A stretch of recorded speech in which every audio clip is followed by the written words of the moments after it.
बात करेंगे इलेक्ट्रोस्टैटिक्स को लेकर बात करना चाह रहे हैं। इलेक्ट्रोस्टैटिक्स में हम सेकंड चैप्टर की बात कर रहे हैं आरबीसी बोर्ड सीबीएसई बोर्ड में। इसमें दो इंपॉर्टेंट क्वांटिटीज हम डिस्कस करेंगे यहाँ पे। कौन कौन है अगर हम बात करें तो फर्स्ट है इलेक्ट्रिकल फ्लक्स। इलेक्ट्रिकल फ्लक्स एक इंटरेस्टफुल टॉपिक है, इसको हम काफी डिटेल से पढ़ेंगे और इसके साथ में अपन डिस्कस करेंगे। ठीक है, सेकंड जो पॉइंट होगा वो हमारा होगा गॉस लॉ। सेकंड जो टॉपिक होगा वो होगा गॉस लॉ। गॉस लॉ भी एक बहुत ही पावरफुल पॉइंट्स है, टॉपिक्स है यहाँ पे। इसके हम पहले गॉस लॉ क्या है इसके बारे में ग्रिप करेंगे, उसके बाद में इसके एप्लीकेशंस भी काफी इंपॉर्टेंट है जो एक पूरा चैप्टर लाइज करता है। एट फर्स्ट हम लोग गॉस लॉ को अगर हमें समझना है तो उससे पहले हमें इलेक्ट्रिकल फ्लक्स को समझना होगा, क्योंकि गॉस लॉ इलेक्ट्रिकल फ्लक्स पे ही क्या होता है, बेस होता है। तो गॉस लॉ से पहले हम लोग किसकी बात करेंगे, पहले इलेक्ट्रिकल फ्लक्स की बात करेंगे। इलेक्ट्रिकल फ्लक्स क्या होता है, तो आइए टॉपिक शुरू करते हैं। हमारा टॉपिक क्या है, इलेक्ट्रिकल फ्लक्स। पहला क्वेश्चन बना सर इलेक्ट्रिकल फ्लक्स क्या होता है, तो अगर हम इसको पहले शॉर्ट रूप में इसका मैं डायरेक्ट फॉर्मूला लिखूं इलेक्ट्रिकल फ्लक्स का, तो इलेक्ट्रिकल फ्लक्स को हम लिखते हैं E डॉट ए।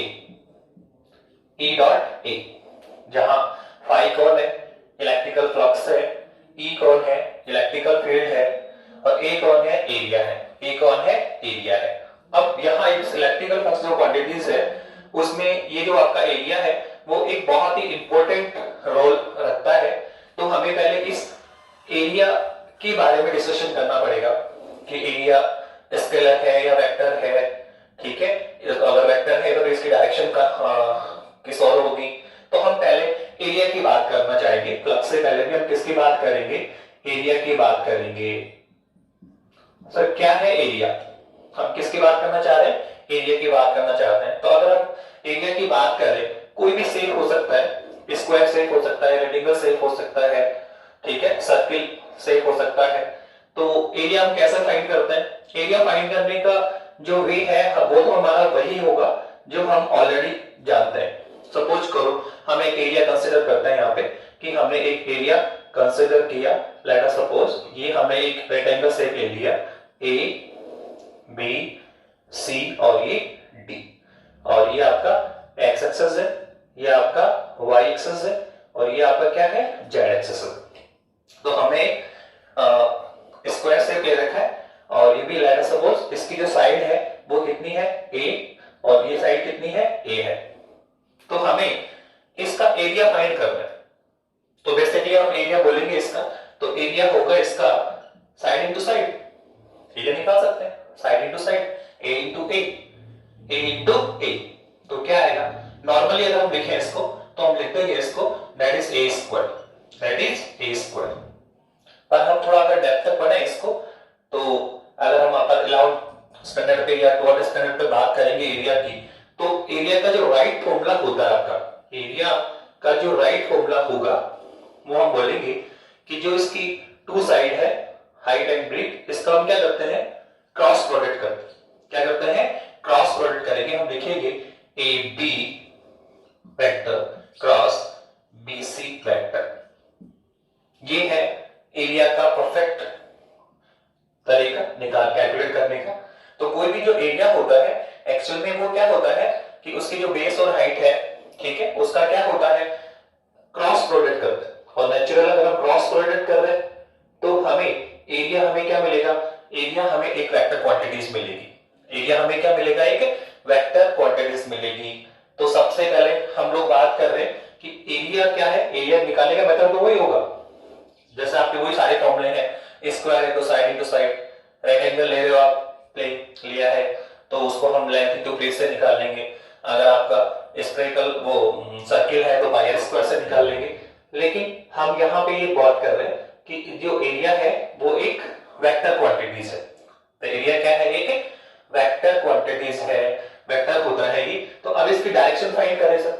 अगर हम कह रहे हैं कि एरिया क्या है, वेक्टर है, हमने क्या कहा कि एरिया एक वेक्टर है, वेक्टर क्वांटिटीज है, ठीक है। तो सर इसकी डायरेक्शन क्या होगी, इसकी हम यहाँ डायरेक्शन कैसे फाइंड करेंगे?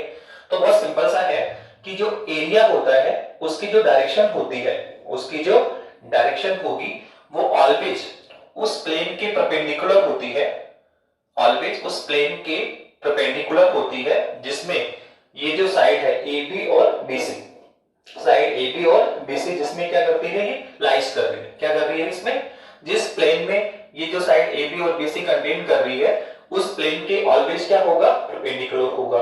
जो इसकी डायरेक्शन होगी, जैसे फॉर एग्जांपल हमने एक प्लेन ले रखा है एबीसीडी, तो सर इसकी डायरेक्शन कहां पे होगी?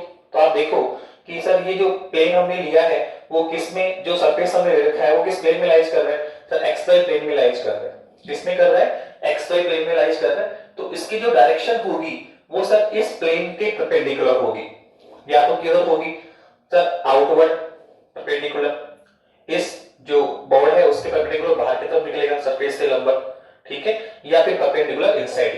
तो दो डायरेक्शन पॉसिबल होगी इसकी, या तो इस सरफेस के परपेंडिकुलर आउटवर्ड आएगा या फिर इस सरफेस के परपेंडिकुलर इनवर्ड जाएगा, ठीक है। तो यहाँ पे जो हमने क्या देखा कि वेक्टर एरिया क्या है, वेक्टर क्वांटिटीज है, और उसकी जो डायरेक्शन होती है वो ऑलवेज किधर होगी कि जो हम सरफेस ले रहे हैं, जो हमने सरफेस लिया है उसके ऑलवेज क्या होता है, परपेंडिकुलर होगा। ऑलवेज कहां पे होगा, परपेंडिकुलर होगा। फॉर एग्जांपल हमने किया है, जैसे एक कलर प्रोडक्ट, वेक्टर प्रोडक्ट करते हैं R बराबर A क्रॉस B, R बराबर क्या होता है, A क्रॉस B। तो ये जो रिजल्टेंट आपके पास में वेक्टर है सर, इसकी डायरेक्शन किधर होती, किस और होगी?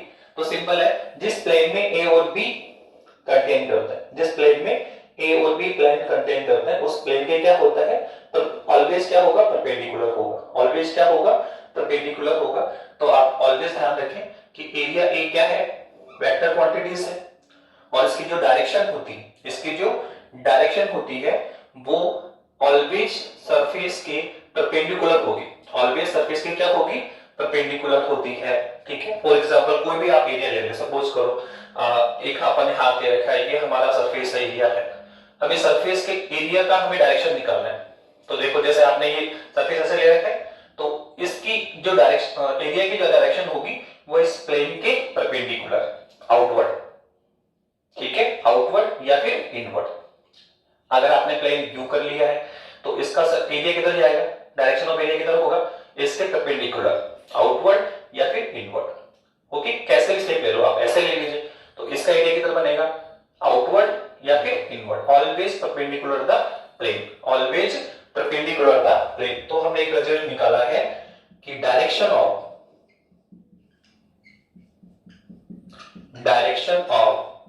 Area vector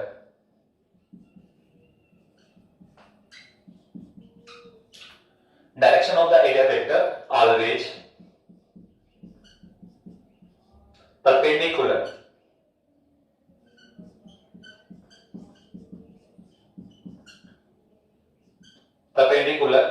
the surface।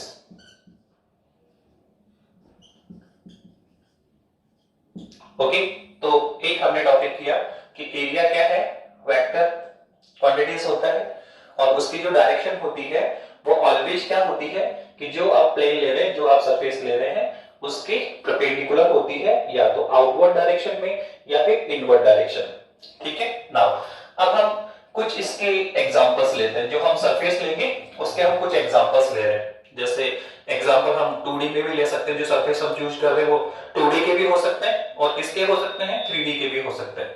तो पहले हम 2D सरफेस लेंगे। कौन सा ले रहे हैं, 2D सरफेस।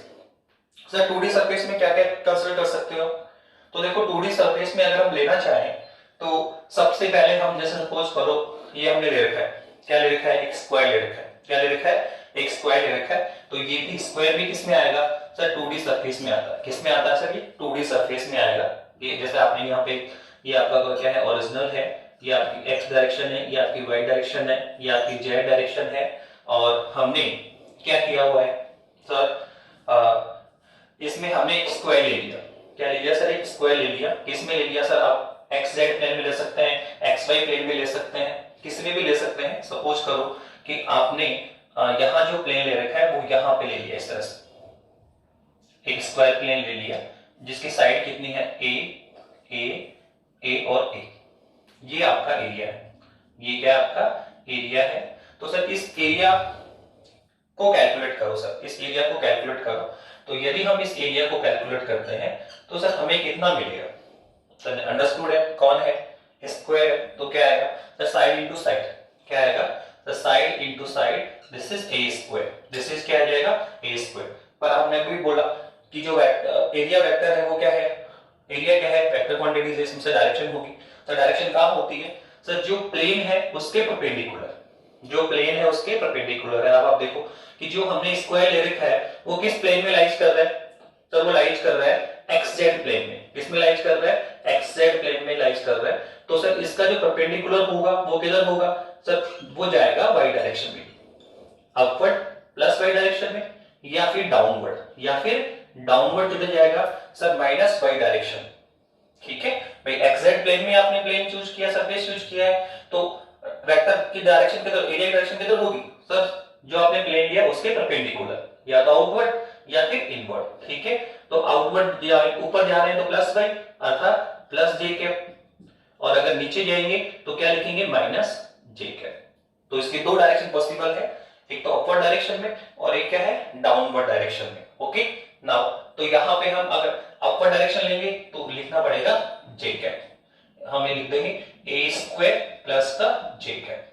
पर आप देखो इसकी एक डायरेक्शन और पॉसिबल है, एक तो या तो प्लस y डायरेक्शन में चले जाओ परपेंडिकुलर, या फिर माइनस y डायरेक्शन में चले जाओ। तो इसको हम और या ये भी लिख सकते हैं कि एरिया कितना आएगा, a स्क्वायर और क्या आएगा, minus j cap.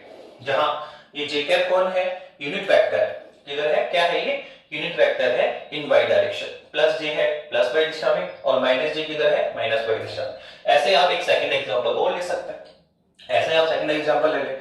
Sir second example क्या है, जैसे हमने ये लिया, ठीक है, ऐसा हो सकता है कि इस बार हम ये डायमेंशन तो अपने अकॉर्डिंग चेंज कर सकते हैं। सपोज करो हमने अब यहाँ पे क्या ले लिया, x डायरेक्शन है, ठीक है, ये आपका कौन है, y डायरेक्शन है, ये कौन है आपका z डायरेक्शन है, और यहां पर हमने एक प्लेन लिया, यहां पर हमने एक सर्किल लिया प्लेन के रूप में। सर इसका एरिया फाइंड करिए, इसका एरिया फाइंड करो। तो आप देखो ये इसका सरफेस है, तो इसका एरिया क्या होगा सर, हम जानते हैं, अगर हम इसका एरिया निकालेंगे तो कितना होता है सर, लेट अस सपोज इसका रेडियस कितना है, r है, रेडियस कितना है, r है, तो इसका एरिया कितना आएगा सर, पाई r स्क्वायर। इसका एरिया कितना आएगा, पाई r स्क्वायर। अब सर क्या दिखाना है सर, डायरेक्शन, क्या दिखानी है सर, डायरेक्शन। डायरेक्शन क्या होता है बता दो भैया, direction of the area vector, direction of the area vector always perpendicular the surface. जो डायरेक्शन होगी एरिया की वो ऑलवेज क्या होती है, परपेंडिकुलर होती है, किसके, सरफेस के। तो क्या होगा सर, या किस प्लेन में, xy प्लेन में है तो इसका परपेंडिकुलर कौन बनेगा, z। xy प्लेन तो z xy प्लेन में लाइज करता है, तो z इसके क्या होगा, परपेंडिकुलर होगा। तो इसकी जो डायरेक्शन होगी या तो होगी परपेंडिकुलर प्लस z डायरेक्शन में, या फिर किधर होगी वो परपेंडिकुलर, इसमें होगी माइनस z डायरेक्शन। ठीक है, या तो अपवर्ड z प्लस z में, या फिर क्या होगा, डाउनवर्ड।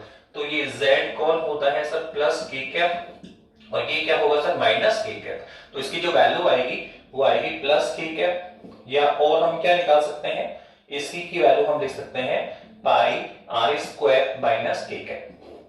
ठीक है, तो इस तरह से हमने आपके एग्जांपल ली कि एक बार हमने एक स्क्वायर लिया, फिर हमने क्या लिया, सर्किल लिया, और हमने इसका एरिया फाइंड किया, और साथ में इसकी डायरेक्शन भी शो की। साथ में हमने क्या किया, इसका डायरेक्शन भी हमने आपके लिए शो किया, और क्या देखा कि जो 2D surface, it is all, ये सब क्या है आपके 2D सरफेसेस है। ठीक है, स्क्वायर ले लें, रेक्टेंगल ले लें, या फिर ना सर्किल ले लें, सब के सब क्या होते हैं आपके 2D सरफेसेस होते हैं। और 2D सरफेसेस में आपने क्या देखा सर, 2D सरफेस में both direction are correct. Area vector की टू डायरेक्शंस होती है, ठीक है, सरफेस के परपेंडिकुलर आउटवर्ड, और एक परपेंडिकुलर क्या होगा, इनवर्ड, या तो बाहर की तरफ या फिर किधर होगा, इनवर्ड। तो टू डायरेक्शन, ठीक है, पॉसिबल है। और हम बोलेंगे कि जो 2D सरफेसेस है उसको हम एक ओपन सरफेस का नाम भी देते हैं, इसको हम क्या बोलते हैं, ओपन सरफेस भी बोलते हैं। 2D सरफेस का सेकंड नाम हम क्या लेंगे, जहां भी हम ओपन सरफेस बोले इसको मतलब क्या है, 2D में काम कर रहे हैं। तो 2D या ओपन सरफेस जो भी लेते हैं उसमें बोथ डायरेक्शन आर करेक्ट, ठीक है। इसकी दोनों डायरेक्शन ले सकते हैं, अपवर्ड आप आउटवर्ड भी ले सकते हैं और आप इनवर्ड भी ले सकते हैं, परपेंडिकुलर आउटवर्ड या परपेंडिकुलर क्या होगा इनवर्ड, ठीक है। तो both direction are correct in the 2D shape या फिर ओपन सरफेसेस के लिए।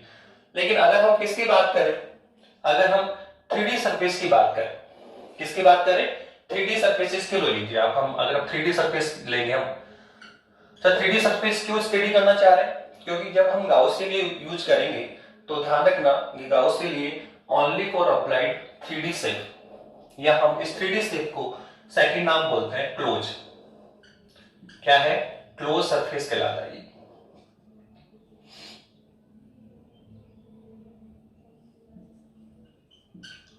क्लोज सरफेस 3D सरफेस बोल दो या फिर क्या बोलेंगे क्लोज सरफेस बोलेंगे। सर क्या है इसका एग्जांपल, सर कुछ भी ले सकते हैं, क्यूब आप ले सकते हैं, क्यूबॉइड आप ले सकते हैं, ठीक है, स्फीयर आप ले सकते हैं, सिलेंडर आप ले सकते हैं, कोण आप ले सकते हैं। ये जो सबके सब सेफ है आपके कि जो आप ले रहे हैं। सपोज करो हमने क्या ले रखा है, सर हमने एक क्यूब ले लिया, क्या ले लिया सर हमने क्यूब ले लिया, ये लीजिए सर आप एक क्यूब बना रहे हैं। तो अगर हम एक क्यूब ले लेते हैं तो आप देखो क्यूब तो चारों तरफ से क्या होता है कवर्ड होता है, क्लोज होता है, और जबकि रेक्टेंगल है, स्क्वायर है, सर्किल है, ये सब क्या है ओपन होता है, कहीं कवर्ड नहीं होते हैं, ठीक है। और ये सब ओपन से, ये सब क्या कहलाते हैं क्लोज। जैसे सब आपने क्या ले लिया क्यूब, ऐसे आप सर क्या ले सकते हैं सिलेंडर ले सकते हैं, सर क्या ले सकते हैं, सर ये लो आपने एक सिलेंडर ले लो आप इस तरह से। तो अगर सिलेंडर लेंगे तो सर सिलेंडर भी क्या है एक आपका क्लोज सरफेस, 3D सरफेस है या फिर क्या बोल दो क्लोज सरफेस बोलते हैं। अब हम लोग इसमें फाइंड करना चाह रहे हैं किसी भी प्लेन का, जैसे क्यूब है तो उसमें 6 फेस होते हैं, ठीक है, इसे कितने फेस होंगे 6 फेस होंगे। तो इसके एवरी फेस का हमें एरिया फाइंड करना है, क्या करना है, ठीक है। तो आप देखो अगर हम किसकी बात करें क्यूब की या किसकी बात करें सिलेंडर की, तो इसमें क्यूब में आप देखो 6 फेसेस होते हैं, कितने फेसेस होते हैं 6। जैसे सपोज करो सर ये पहला आपका देखो सर ये पहला फेस है इसका, सर मुझे इसकी डायरेक्शन देखनी कि ये जो यहाँ जो एक सरफेस मिल रहा है सर उसका एरिया कितना होगा और सर उसकी डायरेक्शन क्या होगी, उसकी डायरेक्शन क्या होगी। तो सर आपने बता दिया पहले कि एरिया एक वेक्टर क्वांटिटीज है और सर उसकी जो डायरेक्शन होती है always perpendicular the surface, perpendicular the surface. कैसे सर परपेंडिकुलर आउटवर्ड और परपेंडिकुलर इनवर्ड। लेकिन मैं पहले बता चुका हूं कि 2D अगर ओपन सरफेसेस है या 2D है तो इसमें बहुत डायरेक्शन करेक्ट होती है, आप दोनों डायरेक्शन ले सकते हैं। लेकिन यहां आप ध्यान रखेंगे कि अगर क्लोज सरफेस है तो क्लोज सरफेस या 3D शेप है तो इसमें डायरेक्शन ओनली आउटवर्ड ही अलाउ है। इसमें जो आप एरिया की डायरेक्शन लेंगे वो ऑलवेज किधर होगी आउटवर्ड डायरेक्शन में ही लेना है, इनवर्ड डायरेक्शन में आपको अलाउ नहीं है। ये स्पेशल आप ध्यान रखना कि 3D शेप या क्लोज सरफेस आ रहा है, या चाहे क्यूबोर्ड हो, चाहे क्यूब हो, चाहे आपका सिलेंडर हो या कोण हो, जितने भी शेप होंगे उनमें जो डायरेक्शन होगी वो ऑलवेज क्या होगी सरफेस के परपेंडिकुलर आउटवर्ड, ओनली आउटवर्ड, ठीक है। इनवर्ड डायरेक्शन अलाउ नहीं। जैसे सपोज करो आपने ये सरफेस ले लिया, ठीक है, तो सर इसकी डायरेक्शन किधर होगी, तो वही इसके आउटवर्ड बाहर की, आउटवर्ड परपेंडिकुलर आउटवर्ड लेना है, बाहर की तरफ लेनी है, ठीक है। अब ऐसे ही आप इसका आगे लेना चाहेंगे तो आप देखो इसकी किधर आएगा ये इधर, आप इसका लेना चाहेंगे तो इस सरफेस का, तो इसका किधर आएगा इस तरफ। तो 3D सरफेस या क्लोज जो सरफेस होता है उसमें जो एरिया की डायरेक्शन होती है वो ऑलवेज कहां आएगी परपेंडिकुलर आउटवर्ड। ऐसे आप इसमें भी देख सकते हैं, किसमें सिलेंडर में देख लो। जैसे देखो आप मैंने कहा क्यूबॉइड है आपका, ठीक है, ये आपका, इसको हम क्यूबॉइड मान सकते हैं।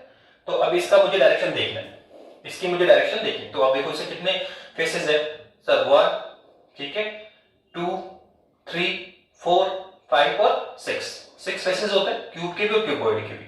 सर मुझे इसका एरिया निकालना है, मुझे क्या करना है इसका एरिया निकालना है। तो सर इस फेस से इस सरफेस का जो एरिया है वो तो निकाल लेंगे हम, सर रेक्टेंगल दिख रहा है तो सर साइड इनटू बेस से निकाल लेंगे। पर सर डायरेक्शन तो बता दो डायरेक्शन क्या होगा फेस के सरफेस के ऑलवेज परपेंडिकुलर आउटवर्ड। तो इसका निकालोगे तो इधर आउटवर्ड इधर, अगर मैं इसका निकालूंगा तो आउटवर्ड इधर, इसका निकालूंगा तो आउटवर्ड, ठीक है, इधर perpendicular always perpendicular surface and outward, only आपको आउटवर्ड डायरेक्शन में जाना है। और सेकंड हमने क्या ले रखा देखो सिलेंडर ले रखा है, तो आप इस मार्कर को आप वॉच करें तो इसका शेप भी कैसा है, सिलेंडर। तो देखो इसमें तीन तरह के सरफेस होते हैं, एक तो ये सर्किल, साइकिल सर, ये सर्किल, और सर बीच में क्या है सर, कर्व सरफेस है। बीच में क्या है इसका सर, कर्व सरफेस है। तो अगर सर हम यहां पहला सरफेस ले लें, तो ये सरफेस है, तो ये सरफेस है, तो इसकी डायरेक्शन क्या होगी, तो बता तो दिया कि 3D शेप है, क्लोज सरफेस है, तो डायरेक्शन ऑलवेज कहां होती है, परपेंडिकुलर, और कहां होगा, only outward direction, only outward direction में आपको जाना है। तो इसकी जो डायरेक्शन होगी वो आउटवर्ड डायरेक्शन में, परपेंडिकुलर आउटवर्ड, यहां पे भी परपेंडिकुलर आउटवर्ड। ओके, तो ये हो गया, इसकी डायरेक्शन परपेंडिकुलर आउटवर्ड, इसकी डायरेक्शन परपेंडिकुलर। सर ये जो कर्व सरफेस उसमें, तो आप देखो इसमें ये आपका सरफेस है, तो इसके परपेंडिकुलर ऐसे, थोड़ा इधर जाओगी तो ऐसे, और इधर जाओगी तो ऐसे, मतलब हम ऐसे कर्व सरफेस पे जा रहे हैं, तो ऐसे ऐसे ऐसे, पर ऑलवेज सरफेस के क्या होगा, परपेंडिकुलर होगा। तो यहां आपको डायरेक्शन मिलेगी इस टाइप से, ठीक है। तो आप देख लें कि हमने यहां एक इंपॉर्टेंट डिस्कशन किया कि एरिया एक क्या है, वेक्टर क्वांटिटीज होती है, इसकी जो डायरेक्शन होती है वो ऑलवेज क्या होता है, perpendicular the plane, perpendicular the surface या परपेंडिकुलर द प्लेन होता है, किधर सर, अपवर्ड डायरेक्शन में या फिर इनवर्ड डायरेक्शन में। अगर आप ओपन सरफेस लेते हैं, बॉडी सरफेस लेते हैं, तो बहुत डायरेक्शन आप करें, अपवर्ड भी ले सकते हैं, इनवर्ड भी ले सकते हैं। लेकिन अगर आप 3D शेप लेंगे या क्लोज सरफेस लेंगे, फॉर एग्जांपल क्यूब है, क्यूबॉइड है, सिलेंडर है, स्फीयर है, तो इन सबकी जो डायरेक्शन होगी वो ऑलवेज, ठीक है, परपेंडिकुलर आउटवर्ड, ठीक है, ओनली एक ही डायरेक्शन अलाउ है, परपेंडिकुलर आउटवर्ड, बाहर की तरफ आपको डायरेक्शन लेनी है, इनवर्ड डायरेक्शन अलाउ नहीं है। इस तरह से हमने इसकी बात कर ली है एरिया की। अब हम वापस किस पे आना चाहते हैं, इलेक्ट्रिकल फ्लक्स पे आना चाहते हैं। सर इलेक्ट्रिकल फ्लक्स पे वापस से बात करें, तो वापस हम इलेक्ट्रिकल फ्लक्स पे आ रहे हैं।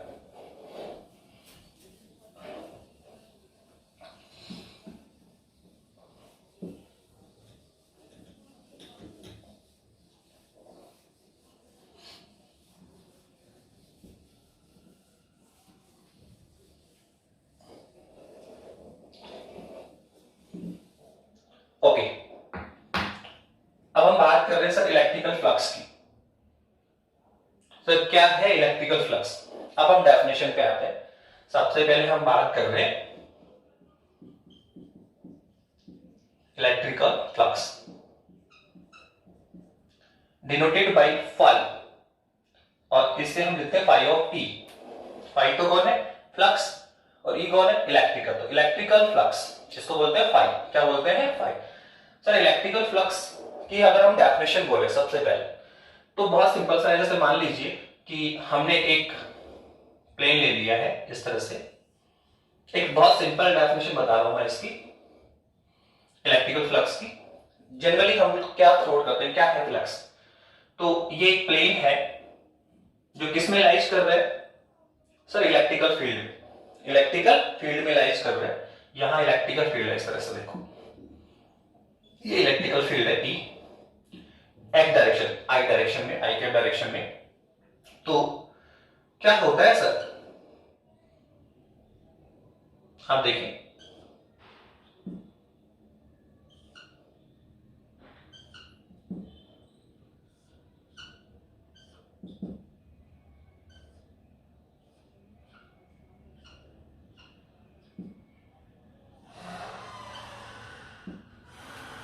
सबसे पहले जो डेफिनेशन है इलेक्ट्रिकल फ्लक्स की वो क्या है, बहुत सिंपल है। कोई भी एक प्लेन आपने लिया, वो प्लेन इलेक्ट्रिकल फील्ड में रखा हुआ है, किसमें रखा हुआ है, इलेक्ट्रिकल फील्ड में रखा हुआ है। तो इस प्लेन से, इस प्लेन से कितनी नंबर ऑफ फील्ड लाइन, ठीक है, कितनी फील्ड लाइंस पास करती है, कितनी field line, number of field line which pass through plane, which pass through plane perpendicular is called electrical flux. अगर हम इसकी डेफिनेशन लिखें तो हम लिखेंगे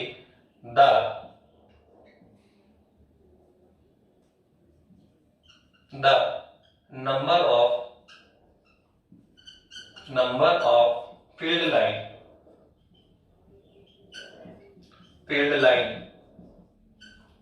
which pass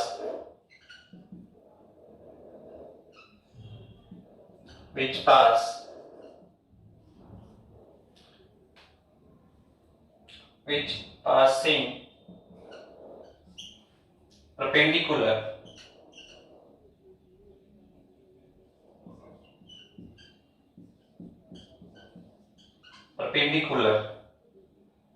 the plane surface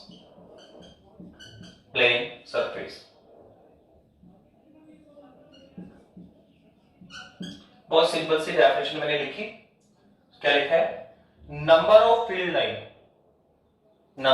line which passing perpendicular the plane surface.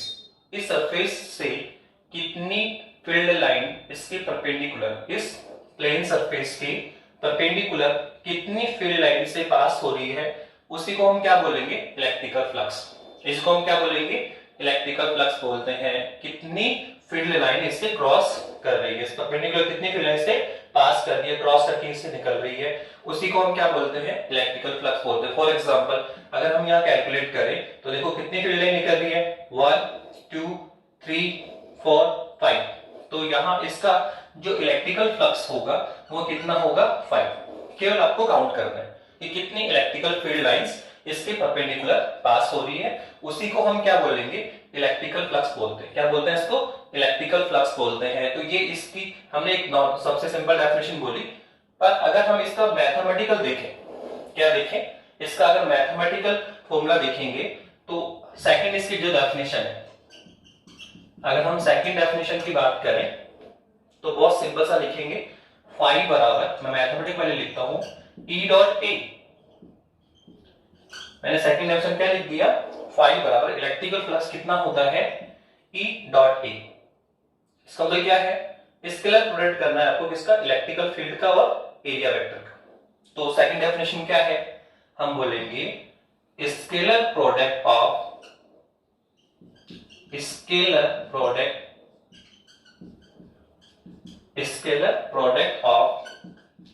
Electrical field and area vector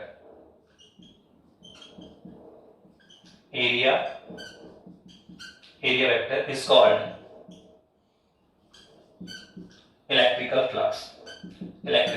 flux.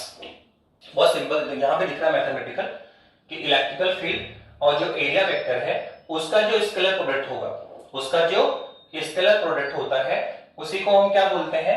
Electrical flux बोलते हैं। तो दो डेफिनेशन बताई मैंने आपको। एक तो सिंपल सा ध्यान रखना है कि किसी भी एक आपका इलेक्ट्रिकल फील्ड है, उसमें एक प्लेन रखा हुआ है, तो उस प्लेन की परपेंडिकुलर कितनी नंबर ऑफ फील्ड लाइन उससे पास कर रही है, उसी को हम बोलते हैं इलेक्ट्रिकल फ्लक्स। काउंट करो कितना है? 5। तो 1 2 3 4 5 6 7, तो इलेक्ट्रिकल फ्लक्स कितना होगा? 7। कितनी फील्ड लाइन उससे पास हो रही है, वो इलेक्ट्रिकल फ्लक्स होता है। सेकंड आप मैथमेटिकल देखेंगे तो हम कह सकते हैं ई डॉट ए। ठीक है, मतलब scalar product of electrical field and the area vector. ठीक है, जहां पूरा लिख सकते हैं आपका ये फाई ऑफ ई कौन है? सर इलेक्ट्रिकल फ्लक्स है, और ई कौन है? आपका इलेक्ट्रिकल फील्ड है, और ए कौन है सर? आपका एरिया वेक्टर है। ठीक है, ए कौन है? आपका एरिया वेक्टर है। इसको हम और जानते हैं, इसको हम क्या लिख सकते हैं? इसको लिखेंगे ई ए कॉस ऑफ थीटा। क्या लिखेंगे?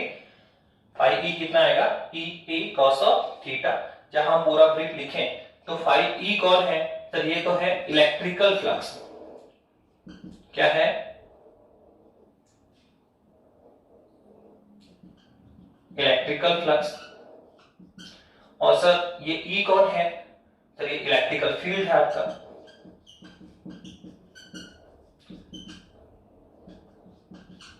ओके, और सर ये ए कौन है? सर एरिया है। क्या है सर? एरिया है आपका सर। ठीक है, इसे हम मैग्नीट्यूड ऑफ इलेक्ट्रिकल फील्ड बोल सकते हैं, इसे हम बोलते हैं मैग्नीट्यूड ऑफ एरिया बोलते हैं। और सर ये एंगल कौन है? सर थीटा कौन है? तो ऑलवेज ध्यान रखना कि हियर थीटा विल, यहां थीटा कौन है? एंगल बिटवीन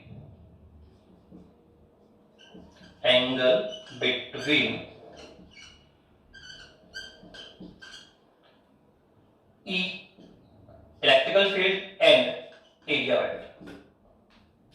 एंगल थीटा कौन है?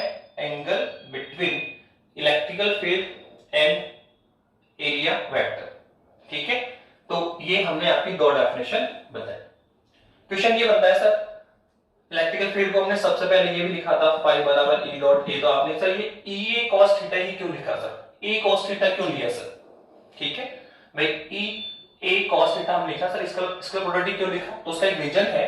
देखो सपोज करो मैं आपको बताता हूं कि हमारे पास ये आपका एक हमने फील्ड ले लिया है कि ये आप सरफेस ले लीजिए, ले लिया एक सर्किल सरफेस ले लिया, और हम जानते हैं सर इसका एरिया किधर होगा sir, we know always perpendicular the surface. Sir ये इसका एरिया का डायरेक्शन हो गया।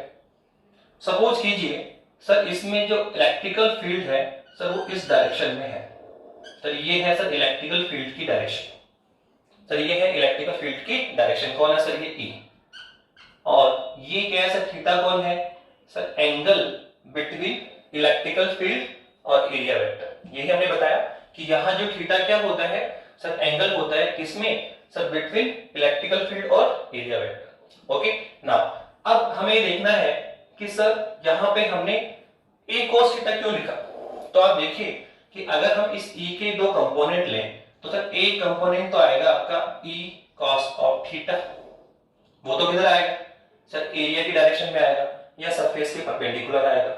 ठीक है, और अगर दूसरा कंपोनेंट हम इसका लेते हैं तो सर ये होगा ई साइन ऑफ थीटा। क्या होगा? ई साइन ऑफ थीटा। तो आप देखो इलेक्ट्रिकल फील्ड के दो कंपोनेंट हमारे पास में आए, एक तो आया ई cos थीटा और एक आया ई साइन थीटा। और आप अगर दोनों पे फोकस करें तो ये जो ई cos थीटा है वो सर इस प्लेन के क्या है सर? परपेंडिकुलर है। क्या है सर? इस प्लेन के सरफेस के क्या है? परपेंडिकुलर है। और हम पहले ही बता चुके हैं कि इलेक्ट्रिक फील्ड का कौन सा कंपोनेंट फ्लक्स रेडी करता है? जो सरफेस के परपेंडिकुलर आता है। जैसे ये सरफेस है तो एक्चुअल में फ्लक्स है कौन? जो इसके परपेंडिकुलर क्रॉस कर, ये आपका प्लेन है तो इससे जो परपेंडिकुलर फील्ड लाइन जो क्रॉस कर रही है तो वही क्या होता है? इलेक्ट्रिकल फ्लक्स होता है। तो फ्लक्स ऑलवेज क्या होता है? परपेंडिकुलर द सरफेस होता है। क्या होता है? जो परपेंडिकुलर फील्ड लाइंस होगी वही इलेक्ट्रिकल फ्लक्स डेवलप करेगी। तो ई cos थीटा कौन है? परपेंडिकुलर। तो सर ये क्या कवर करेगा? फ्लक्स। क्यों सर? जो ई साइन थीटा है वो क्यों नहीं करेगा? तो आप देखो ई cos थीटा की हम बात कर रहे हैं, किसकी बात कर रहे हैं? ई cos थीटा की बात कर रहे हैं। तो ई cos थीटा आप देखो क्या है सर? ये तो परपेंडिकुलर हो रहा है तो यहां से लाइन जो परपेंडिकुलर निकले क्रॉस लाइंस फील्ड लाइंस, तो सर ये फ्लक्स रेडी करेगी। अब सर ए कंपोनेंट क्या है सर? ए कंपोनेंट ई साइन थीटा। तो देखो उसकी जो फील्ड लाइन होगी, उसकी जो फील्ड लाइन होगी वो कैसी होगी सर? इस तरह से होगी, वो ऐसे यूं होगी, यूं ऐसे। तो वो इसके परपेंडिकुलर क्रॉस नहीं कर रही, वो इस तरह से क्रॉस करेगी। जैसे ये है सर आपका, तो वो ऐसे क्रॉस करेगी, देखो इस तरह से। ठीक है, यूं क्रॉस करेगी, यूं ऐसे। ठीक है, इसके एक तो होता है फ्लक्स ई cos थीटा, तो क्या जा रहा है? परपेंडिकुलर जा रहा है। तो परपेंडिकुलर जो फील्ड लाइंस पास होगी वो क्या डेवलप करेगी? फ्लक्स।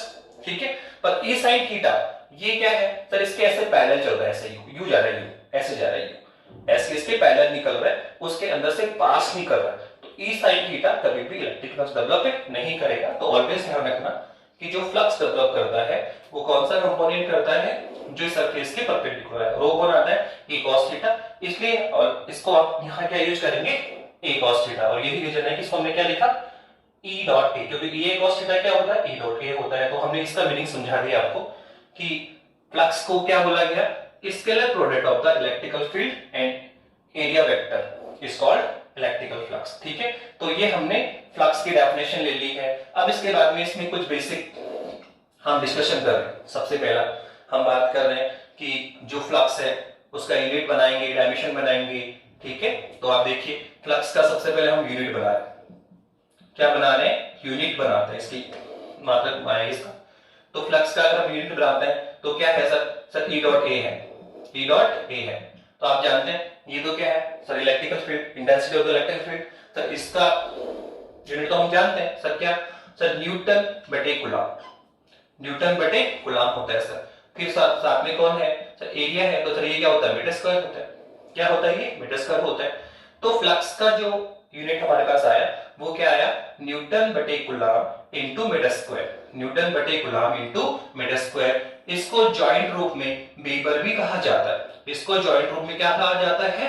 वेबर भी कहा गया। ये कौन सी पद्धति होती है? MK system. ये किसको में लिखा गया? इसको एम के सिस्टम में लिखा गया न्यूटन बटे कूलम इंटू मीटर स्क्वायर, या इसको जॉइंट रूप में क्या कहा गया, वेबर। ठीक है, एम के सिस्टम में होता है। लेकिन अगर हम इसको सीजीएस सिस्टम में लिखें, इसमें लिखें सीजीएस में अगर आप लिखोगे तो यहां हमें न्यूटन को क्या करना पड़ेगा, डाइन, ये होगा स्ट्रेट कूलम और ये क्या आएगा सेंटीमीटर स्क्वायर, क्या आएगा dyne upon straight coulomb. Coulomb किस में होता है, स्ट्रेट में, न्यूटन किस में आएगा, डाइन में, मीटर किस में आएगा, सेंटीमीटर में। तो ये किस में हुआ, सीजीएस में हुआ। इसको हम बोलते हैं मैक्सवेल, क्या बोलते हैं इसको, मैक्सवेल बोलते हैं। ये सीजीएस सिस्टम में होता है, किस में होता है, तो ये है आपका unit of the electrical flux. इसके बाद में सेकंड क्वेश्चन बनता है कि सर डायमेंशन भी निकालो इसका। ठीक है, इसका डायमेंशन भी निकाली, इसकी विमा निकाली, तो सर डायमेंशन भी हम इजीली फाइंड कर सकते हैं। सर क्या होता है, E dot A, E dot A. तो सबसे पहले आप देखो हमें किसका डायमेंशन चाहिए, ई का। किसका डायमेंशन चाहिए, ई का। तो आप ई की डायमेंशन देखो क्या होता है, सर ई तो होता है एफ अपॉन क्यू। हम ऑलरेडी डिस्कस कर चुके हैं, कूलम जो फोर्स एंड चार्ज का जो रेशियो होता है वो क्या कहलाता है, इलेक्ट्रिकल इंटेंसिटी इलेक्ट्रिकल फील्ड कहलाता है। तो अगर हम इसका डायमेंशन लिखें तो फोर्स की डायमेंशन क्या होती है, m1 l1 t-2, और जो चार्ज होता है ऑलरेडी डिस्कस कर चुके हैं हम लोग, तो ये होता है a1 t1। क्या होता है, a1 t1। वैसे देख सकते हो, यहां देख सकते हो कि करंट क्या होता है सर, फ्लो ऑफ चार्ज। तो सर यहां से चार्ज कितना आएगा सर, I इंटू टी, क्या आएगा, I इंटू टी। तो अब इसका लिखो, I कौन है, करंट, तो करंट को हम क्या लिखेंगे, एम्पियर, और t कौन है, टाइम, तो इसको क्या लिखेंगे, t1। तो इसके जो डायमेंशन होगा वो क्या होगा, a1 t1, क्या होगा, a1 t1 होगा। तो आप इसमें पुट करें कितना आएगा बताइए। तो हम इसको सॉल्व करते हैं तो ये आ जाएगा m1 l1 t-3, ऊपर लेकर जाइए इसको, और a-1। ये किसकी डायमेंशन है, इलेक्ट्रिकल फील्ड की। अब आप इसको यहां ज्वाइन करें तो इलेक्ट्रिकल फ्लक्स कितना आ जाएगा, चलिए आ जाएगा m1 l स्क्वायर t-3 और a-1, और इनटू में कौन है, एरिया। एरिया क्या होता है आप जानते हो, एल स्क्वायर। एरिया क्या होता है, एल स्क्वायर। तो कितना आएगा होगा आपके पास में, ये आ गया m1 l क्यूब t-3 और a-1। तो ये हमने क्या निकाल लिया, dimension of the electrical flux. तो हमने क्या क्या निकाल लिया सर, इसका यूनिट निकाल लिया, क्या है, न्यूटन बटे coulomb into metre square weber, CGS में मैक्सवेल। सर इसका हमने क्या निकाल लिया, डायमेंशन निकाल लिया। इसके बाद में हम एक इंपॉर्टेंट डिस्कशन और करना चाह रहे हैं, क्या सर, सर जो आपका इलेक्ट्रिकल फ्लक्स है सर वो वेक्टर क्वांटिटी है या स्केलर क्वांटिटीज है, वेक्टर है या स्केलर क्वांटिटीज है। तो अगर देखो हम इसके फॉर्मूले को फोकस करें, आप देखिए तो इलेक्ट्रिकल फील्ड कौन है सर, वेक्टर क्वांटिटीज है। सर एरिया, सर आप बता चुके ऑलरेडी, ये भी क्या है, वेक्टर क्वांटिटीज है। तो सर दोनों ही वेक्टर क्वांटिटीज है, पर आप देखो दोनों का क्या हो रहा है, स्केलर प्रोडक्ट हो रहा है। दोनों का क्या हो रहा है, स्केलर प्रोडक्ट होता है। और हम जानते हैं कि अगर दो वेक्टर क्वांटिटीज का स्केलर प्रोडक्ट करें तो हमें हमेशा ऑलवेज क्या मिलता है, स्केलर क्वांटिटीज मिलती है। थस हम कह सकते हैं कि जो फ्लक्स होगा वो क्या होगा, स्केलर होगा। क्या होगा, स्केलर क्वांटिटीज होगी। ध्यान रखना कि फ्लक्स ऑलवेज क्या होता है, स्केलर क्वांटिटीज होती है। क्यों, क्योंकि यहां पे हम क्या कर रहे हैं, दो वेक्टर क्वांटिटीज का स्केलर प्रोडक्ट करते हैं। और ध्यान रखो ऑलवेज कि जब भी स्केलर प्रोडक्ट करते हैं तो हमें जो क्वांटिटीज मिलेगी वो कैसे मिलेगी, स्केलर। तो इलेक्ट्रिकल फ्लक्स क्या है सर, स्केलर होता है। क्या होता है सर, स्केलर होगा सर, स्केलर वेक्टर होता है ये, सॉरी स्केलर क्वांटिटीज होती है। ओके, नाउ इसके बाद में एक छोटा सा डिस्कशन और देख लेते हैं हम इस फ्लक्स के रिलेटेड ही। उसने कहा सर फ्लक्स की वैल्यू निकालिए आप कि मैक्सिमम फ्लक्स कितना होगा, मिनिमाइज फ्लक्स कितना होगा। तो हम देख सकते हैं सिंपल सा, देखो क्या है,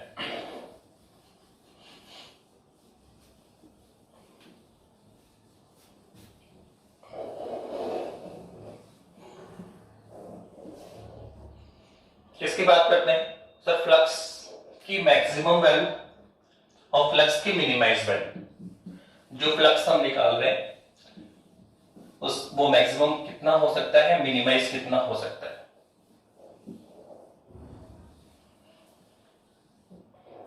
देखिए क्या है, सबसे पहले हम बात कर रहे हैं फ्लक्स की मैक्सिमम वैल्यू की। किसकी बात कर रहे हैं, फ्लक्स मैक्सिमम कब होगा। तो आपको यहां में दो एग्जांपल लेंगे सिंपल सा। लेट अस सपोज सर ये इलेक्ट्रिकल फील्ड है,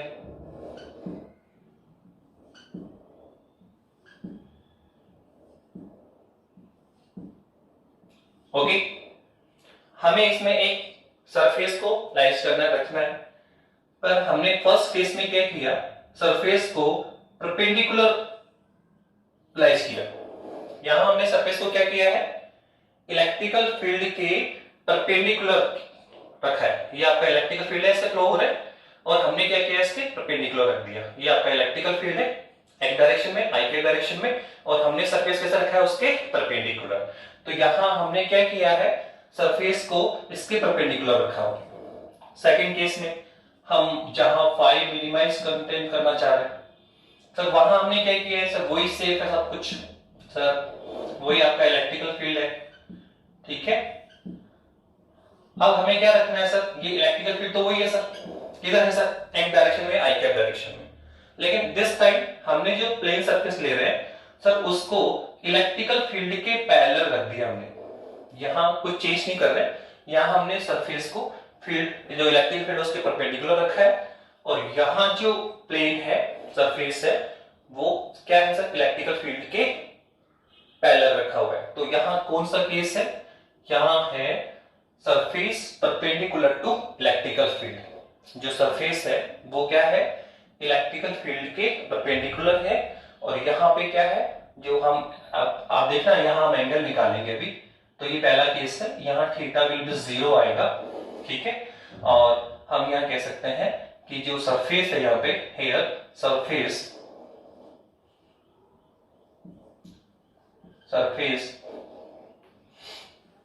परपेंडिकुलर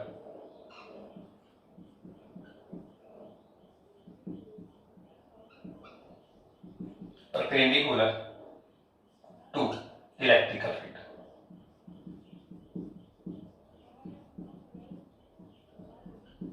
ओके, यहां सरफेस क्या है, परपेंडिकुलर है, और यहां पे हम देखेंगे तो हमारे पास देखना है थीटा कितना आएगा, यहाँ पे 90 आएगा। और यहां हमने क्या रखा है, सरफेस को क्या रखा है, surface parallel to electrical field,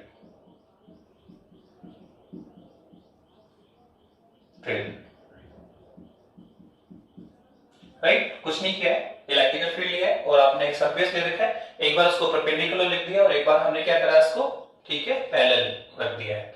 अब एक बार आप इसको डायग्राम से देख के सोचें हम लोग, तो डायग्राम से अब जब विजिबल करते हैं तो हमें अंडरस्टैंड हो रहा है कि सर यहाँ पे देखो कि सर ये फील्ड लाइन है, और सर ये हमने ऐसा लिख दिया, तो सर देखो मैक्सिमम जो फील्ड लाइन है इसको पास कर रही है, क्या है सर, ये परपेंडिकुलर रखा हुआ है, तो देखो इसमें मैक्सिमम फील्ड लाइंस के क्या कर रही है, इसको पासिंग कर रही है, क्या कर रही है, इसको पासिंग कर रही है। तो डायग्राम क्या कहता है सर, इस कंडीशन में जो इस सरफेस से, इस प्लेन सरफेस से जो पासिंग इलेक्ट्रिकल फील्ड है वो क्या होगा सर, मैक्सिमम होगा। देख आप ऑब्जर्व करें, देख रहे हैं आप, देखो जब हम सरफेस को क्या कर दिया हमने, इलेक्ट्रिक फील्ड के पैरेलल रख दी, इलेक्ट्रिकल फील्ड के क्या रख दी है, पैरेलल। ये तो आप देखो इस केस में इस सरफेस से कोई इलेक्ट्रिकल फील्ड पास नहीं हो रही, ठीक है, ये आपका इलेक्ट्रिक फील्ड है, तो आपने प्लेन ऐसे रखा हुआ है, तो फ्लक्स लाइन इसके ऊपर से निकल रही है ऐसे, ठीक है, इसके अंदर नीचे से निकल रही है, पर इसके इनसाइड कोई भी फील्ड लाइन पास नहीं हो रही है। तो आप देखो यहां पे जो फ्लक्स है वो कितना आना चाहिए, 0। यहां जो फ्लक्स है वो कितना आएगा, मिनिमाइज, या कितना आएगा, 0। और यहां जो फ्लक्स है वो कितना आएगा, मैक्सिमम आएगा, ठीक है। तो डायग्राम से हम देख सकते हैं कि यहां फ्लक्स, जब सरफेस हम इलेक्ट्रिकल फील्ड के परपेंडिकुलर रखते हैं तो यहां फ्लक्स मैक्सिमम मिलना चाहिए, और सर जब हम सरफेस को इलेक्ट्रिक फील्ड के पैरेलल लिख देंगे तो यहां पे फ्लक्स क्या होगा, मिनिमाइज होगा, राइट। अब हम इसको मैथमेटिकल भी चेक कर सकते हैं। सर हमारे पास फॉर्मूला है कि जो इलेक्ट्रिकल फ्लक्स फाई ई होता है सर, वो क्या होता है सर, ई डॉट ए होता है। तो आप एक बार मैथमेटिकल फॉर्मूले से कैलकुलेट करके देखो कि जो हम डायग्राम में ऑब्जर्व कर रहे हैं, यहाँ फ्लक्स मैक्सिमम होना चाहिए, यहाँ फ्लक्स मिनिमाइज होना चाहिए, क्या वो हमें यहाँ मिलता है क्या। तो आप देखो कितना है सर, यहाँ देखेंगे तो ये आएगा sir E A cos of theta. Phi E क्या होता है, E A cos of theta हो गया। अब आप देखिए हमें क्या निकालना है सर, हमें निकालना है थीटा। सर थीटा क्या होता है सर, बता दो आपने, थीटा क्या होता है सर, थीटा होता है एंगल बिटवीन, क्या होता है, angle between electrical field and area vector. Angle theta क्या है? इलेक्ट्रिकल फील्ड और एरिया वेक्टर के बीच का एंगल है। ठीक है, अब बताओ यहां अगर हम देखें तो सर इलेक्ट्रिकल फील्ड किधर है? आप देखो इलेक्ट्रिकल फील्ड तो आपने देखा रहेगा सर एक डायरेक्शन में, ये है सर इलेक्ट्रिकल फील्ड की डायरेक्शन, राइट? ओके, अब हमें क्या देखना है सर? जो आपने सरफेस ले रखा है सर उसका क्या देखना है आपको? एरिया डायरेक्शन देखनी है। तो हम पहले ही बता चुके हैं कि जो एरिया, जो सरफेस हम लेंगे उसके जो एरिया की डायरेक्शन होती है वो ऑलवेज सरफेस के क्या होती है? परपेंडिकुलर होती है। अगर आपने एरिया ऐसे ले रखा है तो इसका सरफेस किधर आएगा? Perpendicular, outward. ठीक है, आपने सरफेस यू ऐसे कर रखा है, आपने यू कर रखा है तो परपेंडिकुलर, ऐसे कर लिया तो परपेंडिकुलर आउटवर्ड इस साइड में, अगर आपने ऐसे कर लिया तो परपेंडिकुलर डाउनवर्ड, राइट? मतलब जो सरफेस है जो उसकी डायरेक्शन होगी एरिया की वो ऑलवेज परपेंडिकुलर द सरफेस होगा। आपने यू कर रखा तो इसका परपेंडिकुलर ऐसे आएगा, ऐसे कर लिया तो यू परपेंडिकुलर डायरेक्शन ले लो, ऐसे है तो आप इसका परपेंडिकुलर ऐसे ले लीजिए। ठीक है, तो आप बताइए क्या हमने अभी ऐसे रखा हुआ है क्या? ठीक है, तो इसका एरिया किधर आएगा? परपेंडिकुलर टू सरफेस, तो किधर आएगा बताइए? इसका जो एरिया आ जाएगा एक डायरेक्शन आ जाएगा, क्या वो इलेक्ट्रिकल फील्ड की डायरेक्शन में आ जाएगी क्या? तो आप देखो यहाँ ए इलेक्ट्रिकल फील्ड और एरिया एक ही डायरेक्शन में आ गए, तो यहाँ थीटा कितना होगा? 0। यहाँ थीटा कितना होगा? 0 होगा। और आप देखो अगर 0 होगा, ऑलमोस्ट प्रिंट यहाँ पे 90 कंसीडर कर लेते हैं। ऑलमोस्ट प्रिंट क्या करते हैं, आप ये सोचते हैं कि सरफेस के परपेंडिकुलर रखा हुआ है तो थीटा विल बी 90। पर आप ध्यान रखें कि जो एंगल 90 बन रहा है वो सरफेस से बनता है। किससे बनता है? सरफेस से बनता है। जबकि हमें एंगल सरफेस से नहीं लेना होता है, हमें एरिया वेक्टर से लेना होता है। ये जो सरफेस है उसका जो एरिया है उसके साथ इलेक्ट्रिकल फील्ड एंगल कितना बनाएगा? तो देखो अगर सरफेस से लोगे तो कितना आएगा? 90। पर हमें सरफेस से नहीं लेना होता है, हमें किससे लेना होता है? एरिया वेक्टर से। तो ये तो आपका सरफेस है, तो एरिया वेक्टर क्या आएगा? इसके परपेंडिकुलर आएगा, तो वो तो एक ही डायरेक्शन में आएगा, तो थीटा कितना आएगा? पहले 0, तो यहाँ थीटा 0 आएगा। और यहाँ पे जो हमें फ्लक्स मिलेगा तो वो कितना आएगा? EA into cos of 0। We know, हम जानते हैं cos 0 कितना होता है? 1, मैक्सिमम वैल्यू होती है, तो EA into 1। तो यहाँ जो फ्लक्स हमें मिलेगा तो वो क्या मिलेगा? मैक्सिमम। तो डायग्राम भी क्या कहता है कि यहाँ फ्लक्स क्या है? मैक्सिमम। हमने मैथमेटिकल निकाला तो भी हमें क्या मिला? मैक्सिमम। आप ऐसी चीज यहाँ पे भी ऑब्जर्व कर सकते हैं। ठीक है, दिख रहा है कि सर यहाँ से कोई फील्ड लाइन क्रॉस नहीं कर रही इससे, तो यहाँ फ्लक्स कितना आना चाहिए? 0, मिनिमम जाना चाहिए। और अब मैथमेटिकल देखो तो भी 0 आ रहा है। कैसे सर? फाई बराबर कितना होता है? तो ये होता है E डॉट A, या फिर कितना बोलेंगे? तो EA cos थीटा, राइट? अब हमें वापस से किसकी वैल्यू पुट करनी है? सर थीटा की। थीटा वापस से क्या है? सर वही एंगल बिटवीन इलेक्ट्रिकल फील्ड और एरिया। तो देखो इलेक्ट्रिकल फील्ड तो पता है किधर है? सर ये इलेक्ट्रिकल फील्ड तो दे रखा आपने एक डायरेक्शन में है। ठीक है, तो ये इलेक्ट्रिकल फील्ड है।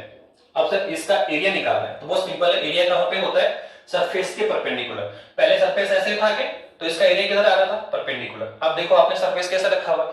इस तरह से रख दिया सरफेस। ये सरफेस रखा हुआ तो इसका परपेंडिकुलर किधर आएगा? इस तरफ आएगा, परपेंडिकुलर इस तरफ आएगा। तो आप देखो ये किसकी डायरेक्शन हुई? एरिया की। तो आप बताओ एंगल बिटवीन एरिया और रेडियस कितना है? 90 डिग्री। तो हियर थीटा विल बी कितना है? 90। यहाँ थीटा कितना हो गया? 90 हो गया। इसलिए फाई बराबर कितना आएगा? तो EA into cos 90। और cos 90 कितना होता है? 0। तो यहाँ प्लस कितना आएगा? 0। तो आप देख रहे हैं कि अगर सरफेस इलेक्ट्रिकल फील्ड के परपेंडिकुलर रखा हुआ है तो यहाँ फ्लक्स क्या मिलेगा? मैक्सिमम। लेकिन अगर हम सरफेस को इलेक्ट्रिकल फील्ड के पैरेलल पुट कर देंगे तो फ्लक्स क्या मिलेगा? मिनिमाइज या 0 मिलेगा। तो ये हमने इस तरह से इलेक्ट्रिकल फील्ड को बेसिक ब्रीफ किया। बहुत सिंपल है कि किसी भी सरफेस के परपेंडिकुलर पासिंग इलेक्ट्रिकल फील्ड की जो number of passing electric field होता है उसे को हम क्या बोलते हैं? फ्लक्स बोलते हैं। या फिर बोल दो कि scalar product of the electrical field और area is also called electrical flux. और ये इसका मैथमेटिकल फॉर्मूला है। अब इसके बाद में हम इससे कुछ कनेक्टेड क्वेश्चंस करना चाह रहे हैं। इलेक्ट्रिकल फ्लक्स से कनेक्टेड कुछ प्रॉब्लम डिस्कस कर रहे हैं जो आपकी बुक में भी है, आप साथ साथ करिए।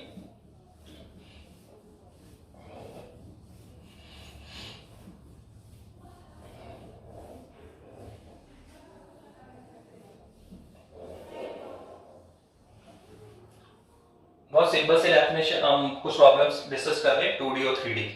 सबसे पहले अगर हम एक सबसे सिंपल ये आ सकता है कि इलेक्ट्रिकल फील्ड आपको दिया गया, कोई क्वेश्चन आ गया, फर्स्ट क्वेश्चन क्या है, उसने लिखा इलेक्ट्रिकल फील्ड कितना है 2i cap plus 3j cap plus 5k cap, और जो हमें एरिया वेक्टर दे रखा है वो दे रखा है 3i cap plus 2j cap, ठीक है, और बोल रहा है फ्लक्स निकालिए। क्या निकालिए? फ्लक्स कैलकुलेट करो। तो आप देखिए ये तो बहुत सिंपल क्वेश्चन हुआ, ये तो मैथमेटिकल से निकाल सकते हैं, हम बता चुके हैं कि फ्लक्स क्या होता है, ई डॉट ए होता है। क्या होता है? E dot A. अब हमें ई डॉट ए तो पता है, ई किस में है, वेक्टर फॉर्म में दे रखा है, एरिया भी किस में दे रखा है, वेक्टर फॉर्म में दे रखा है, तो फिर हमें इसको एक्सपेंड नहीं करने की आवश्यकता नहीं है, ये cos थीटा लिखने की आवश्यकता नहीं है, डायरेक्ट ही क्या है, वेक्टर फॉर्म में है, ये डायरेक्ट क्या है, वेक्टर फॉर्म में है, तो आप डायरेक्ट ही इसका क्या कर देंगे, स्केलर प्रोडक्ट कर देंगे। क्या आएगा 2i के प्लस 3j के प्लस 5k के डॉट कितना आएगा, एक कितना है 3i के प्लस 2j, सर k नहीं है तो क्या लिख दोगे 0k के। ओके, तो आप डायरेक्ट इसका स्केलर प्रोडक्ट कर दीजिए, फ्लक्स आपको मिल सकता है। सर कैसे जानते हैं sir, i dot i 1, i dot j dot j 1, k dot k 1, और इसके रिमेनिंग सब क्या किसको जाएंगे, 0 को। हम जानते हैं तो लॉन्ग क्लास में कभी i डॉट j क्या होता है 0, i डॉट k भी क्या होता है 0, तो केवल तीन ही टर्म आएगी, कौन सी sir, i dot i, j dot j और k डॉट k। तो फर्स्ट स्टेप तो क्या आएगा सर, फर्स्ट स्टेप तो आ जाएगा ये 2 into 3 तो 6 into i डॉट i।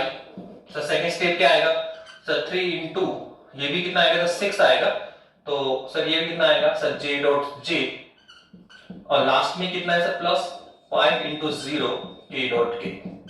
और अगर हम इसको सॉल्व करते हैं तो आप देखो i डॉट i भी कितना होता है 1, j डॉट j भी कितना होता है 1, और k डॉट k भी कितना होता है, पर ये तब तो 0 भी चलेगी, तो यहाँ पे कितना आएगा 12, कितना आएगा 12, ठीक है, किसमें आएगा वेबर में, किसमें आएगा वेबर में आ जाएगा। इस तरह से हमने फर्स्ट क्वेश्चन हमने किया, बहुत सिंपल क्वेश्चंस, इस तरह से डायरेक्ट वेक्टर फॉर्म में आया तो हम डायरेक्ट स्केलर प्रोडक्ट करके भी निकाल सकते हैं। इससे एक ऑर्डिनरी क्वेश्चन ऐसे भी आ सकता है, डायरेक्टली बोलेगा कि एक ठीक है, एक आपका क्या है, इस पे ले, उसने ले लिया एक सरफेस ले लिया, कैसा है सर, ये लीजिए एक सर्किल है, और क्या कह रहा है कि सर इस सर्किल से उसने क्या बोला है कि एक तो इलेक्ट्रिकल फील्ड, ये इसका क्या है एरिया वेक्टर है, ठीक है। नाउ साथ में उसने कहा कि सर ये आपका इलेक्ट्रिकल फील्ड है, ये आपका एरिया है, और उसने एंगल दे रखा है, क्या दे रखा है, एंगल दे रखा है, और क्या कह रहा है कि सर एंगल कितना है, उसने एंगल दिया आपको 30 डिग्री, कितना दे रखा है 30 डिग्री, और बोल रहे हैं कि इलेक्ट्रिकल फ्लक्स कैलकुलेट करो, इलेक्ट्रिकल फ्लक्स कैलकुलेट करिए। उसने क्या कहा कि एक सर्किल है, अल्बांस ग्रुप में क्या लिया उसने, सर्किल लिया, ठीक है, जिसका रेडियस दे रखा है, क्या दे रखा है, उसका रेडियस दे रखा है, कितना है, लेट अस सपोज r, उसका रेडियस कितना है r है सपोज कीजिए, तो क्या हम उसका फ्लक्स में निकाल सकते हैं सर, कैसे निकलेगा, चलिए ना, क्या होता है sir e a cos of theta, e a cos of theta, तो बताइए फील्ड कितना है e, a एरिया कितना है सर, कौन है सरफेस के रूप में सर सर्किल है, कितना होता है सर पाई आर स्क्वायर, कितना होता है पाई आर स्क्वायर हो सकता है, इनटू सर एंगल कितना दे रखे हैं सर, ये थीटा क्या होता है sir, angle between electrical field और एरिया वेक्टर, तो देखो इलेक्ट्रिक फील्ड ये है आपका, एरिया वेक्टर ये है, ठीक है, तो ये कितना है 30, ये कितना है 30 है, तो कुल मिला के कितना आएगा cos ऑफ 30, और cos 30 की वैल्यू पुट करके हम इस फ्लक्स की वैल्यू निकाल सकते हैं। तो इस तरह से हम एक ऑर्डिनरी क्वेश्चन आएगा सिंपल सा, यहाँ पे E दिया A दिया, तो आप इसको पुट करें डायरेक्ट आंसर आ रहा है, यहाँ पे कुछ नहीं कर रहा, E आपको दे रहा है, A आपको दे रहा है, एंगल आपको दे रहा है, तो आप सिंपल कैलकुलेशन से निकाल सकते हैं, ठीक है। अब थोड़ा सा हम कुछ क्वेश्चंस करेंगे 3D शेप के, क्या करेंगे 3D शेप में, या क्लोज शेप लेना चाह रहे हैं, क्या ले रहे हैं 3D शेप ले रहे हैं, या क्लोज सरफेस, जितने भी 3D shape surface 3D shape है इन सबको क्लोज सरफेस बोला जाता है। बता दिया मैंने, क्यूब, क्यूबॉइड, ठीक है, सिलेंडर है, कॉन है, ठीक है, आपका स्फीयर है, ये सबके सब क्या होता है क्लोज स्फीयर होता है, सॉरी क्लोज सरफेस होता है, 3D शेप होता है। और इसमें मैंने बता भी दिया था कि ओपन में क्या होता है, आपका रेक्टेंगल है, स्क्वायर है, सर्किल है, सब क्या होता है, ये 2D शेप होता है। और इसको हम क्या बोलते हैं, ओपन क्या बोलते हैं, क्या बोलते हैं इनको, ओपन सरफेस बोलते हैं। तो फिलहाल हम अब किसकी बात करना चाह रहे हैं, क्लोज सरफेस की बात करना चाह रहे हैं। उसने हमें एक क्वेश्चन दे रखा है, सिंपल सा एक क्लोज सरफेस दिया, उसने कहा कि एक आप क्यूब ले लें, ठीक है। फर्स्ट क्वेश्चन नंबर थर्ड करते चले साथ साथ। क्वेश्चन नंबर सेकंड हमने कर लिया था, क्वेश्चन नंबर थर्ड किस टाइप का देखो आएगा, ऐसे बोलेगा वो कि एक क्यूब बोर्ड है, कौन आपका एक, सॉरी क्यूब ले लीजिए, ये हमने एक क्यूब ले लिया,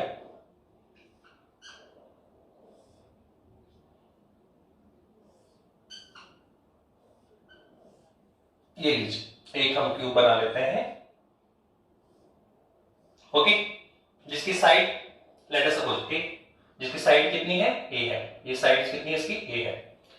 तो कहना चाहता है कि ये जो क्यूब है वो किसी इलेक्ट्रिकल फील्ड में रखा हुआ है, किसमें रखा हुआ है, इलेक्ट्रिकल फील्ड में रखा हुआ है। तो इस क्यूब से बताइए कितना नेट इलेक्ट्रिकल फ्लक्स आउटवर्ड होगा, हमें क्या निकालना है। ये एक क्यूब है, क्लोज सरफेस है, जिसमें रखा हुआ है इलेक्ट्रिकल फील्ड में रखा हुआ है, ठीक है।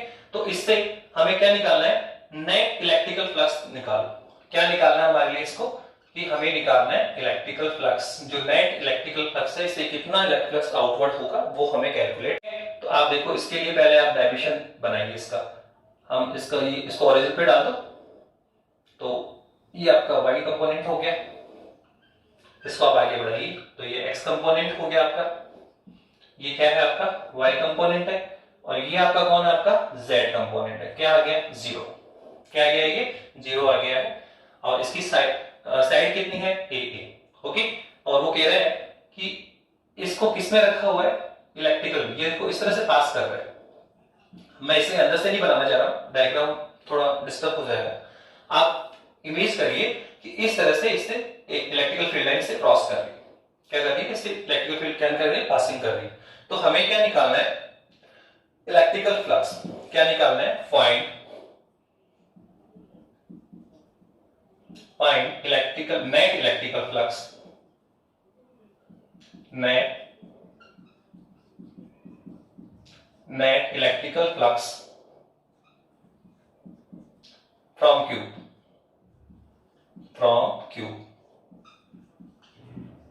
हमें एक क्यूब दे रखा है जिसकी साइड कितनी है, a है।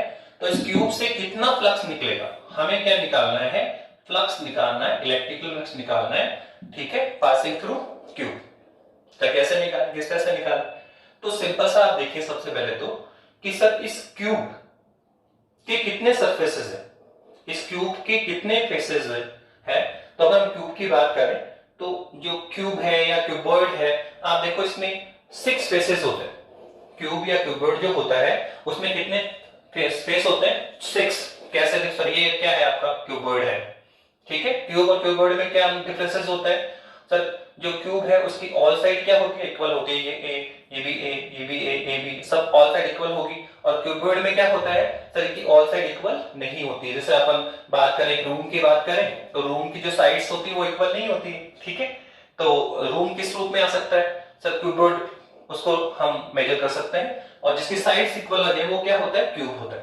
तो सर कितने फेसेस होते हैं, सर 6 फेसेस होते हैं। देखो आप इसे, ये है क्यूबॉइड आपका, तो एक फेसेस तो कौन है, फर्स्ट 1, एक कौन है इसका, बैक 2, ऐसे आप आ जाओ। ये कौन सा है, ये कौन सा सरफेस है, 3, ये कौन है, 4। तो एक तो फर्स्ट, सेकंड, थर्ड और 4। उसके बाद में देखो एक स्पेस दिख रहा है आपको 5, और ये कौन सा है, 6। तो क्यूब और क्यूबॉइड, इनमें कितने सरफेसेस होते हैं, 6 फेसेस होते हैं। कितने फेसेस होते हैं, 6 फेसेस होते हैं। तो आपको क्या करना पड़ेगा, इसके ऑल फेसेस से, इस फेस से कितना फ्लक्स आउटवर्ड है, इससे कितना आउटवर्ड है, इससे कितना फ्लक्स आउटवर्ड होगा, इससे कितना फ्लक्स आउटवर्ड होगा।